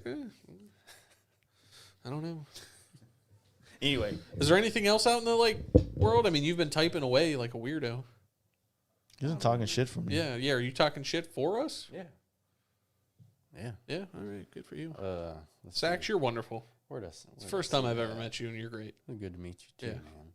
Where's Jetty's bitch ass? Yeah, Jetty, fucking. He said some dumb shit. Yeah, of course. He doesn't have any smart shit in him. Wow. Jetty said, "Will there be any camping spots left? Do we have to pay in advance?" Is he literally talking shit because He's He's trolling. Yeah. I said, Jetty, you have to pay me in advance, and you also can't sit with us. You got to sit at the weird kids table in the lunchroom. All right. Well, everybody follow Jeremy, Lucky Strike Designs. Lucky Strike _ designs. I'm bougie like that. I kept fucking up thinking, like, is it design or designs? Because, you know, pronouns these days. Yeah, exactly. Yeah, Lucky Strike plural? _ designs. Yeah. Because you do more than one. Yeah. So. And so, like, you know, I'm stoked you're here. Yeah. You know, it's Always a good time coming to the Fast Life shop and podcast studio. Yeah, it's. I mean, I hope so. That's the goal, is to make it feel like the ambiance is good. You got the red light. Like, maybe you're in a porno. Maybe you're in a podcast. Nobody knows. That is true. You should get like those to like change color. They do. We have a remote and there's buttons. Oh fuck! You mean we could have had blue the whole time? We didn't make it look like police. Look. Hold on now. So they're video lights. So meaning that like you can make it do shit that like. Hold on. Gotta get the fucking angle. Get the angle. Oh, Jesus, that is an Dude, the epileptic cops are here, disaster. dude. We got to get the fuck out of here, man. Look at this 'cause shit. End of the podcast. They're in the the building. podcast is over because the cops are. You got to get the angle because it's got like a deal. Jesus, craziness. Look at you. I don't even think you had those last time I was here. You want to see lightning? You want to see lightning? Oh. It was a dark night, and I didn't know what was going on. Please tell me you have like a lightning bolt sound on that. No, that but board. I could do a raindrop though. The It next was a one. dark night.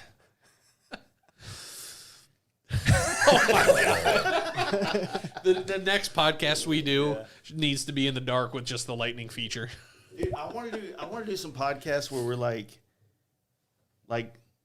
literally wearing a helmet the entire time. Yes.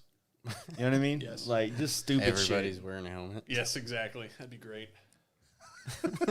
Maybe the next And one. bendy straws. Yeah, we'll do it on the next one. All right, guys. All right, buddy. Thank Pleasure. you. Lucky Strike.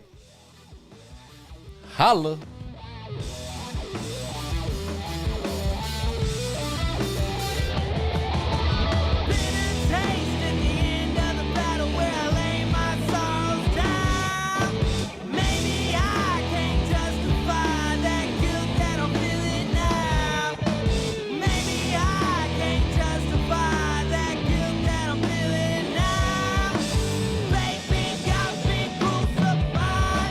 Go fuck yourself.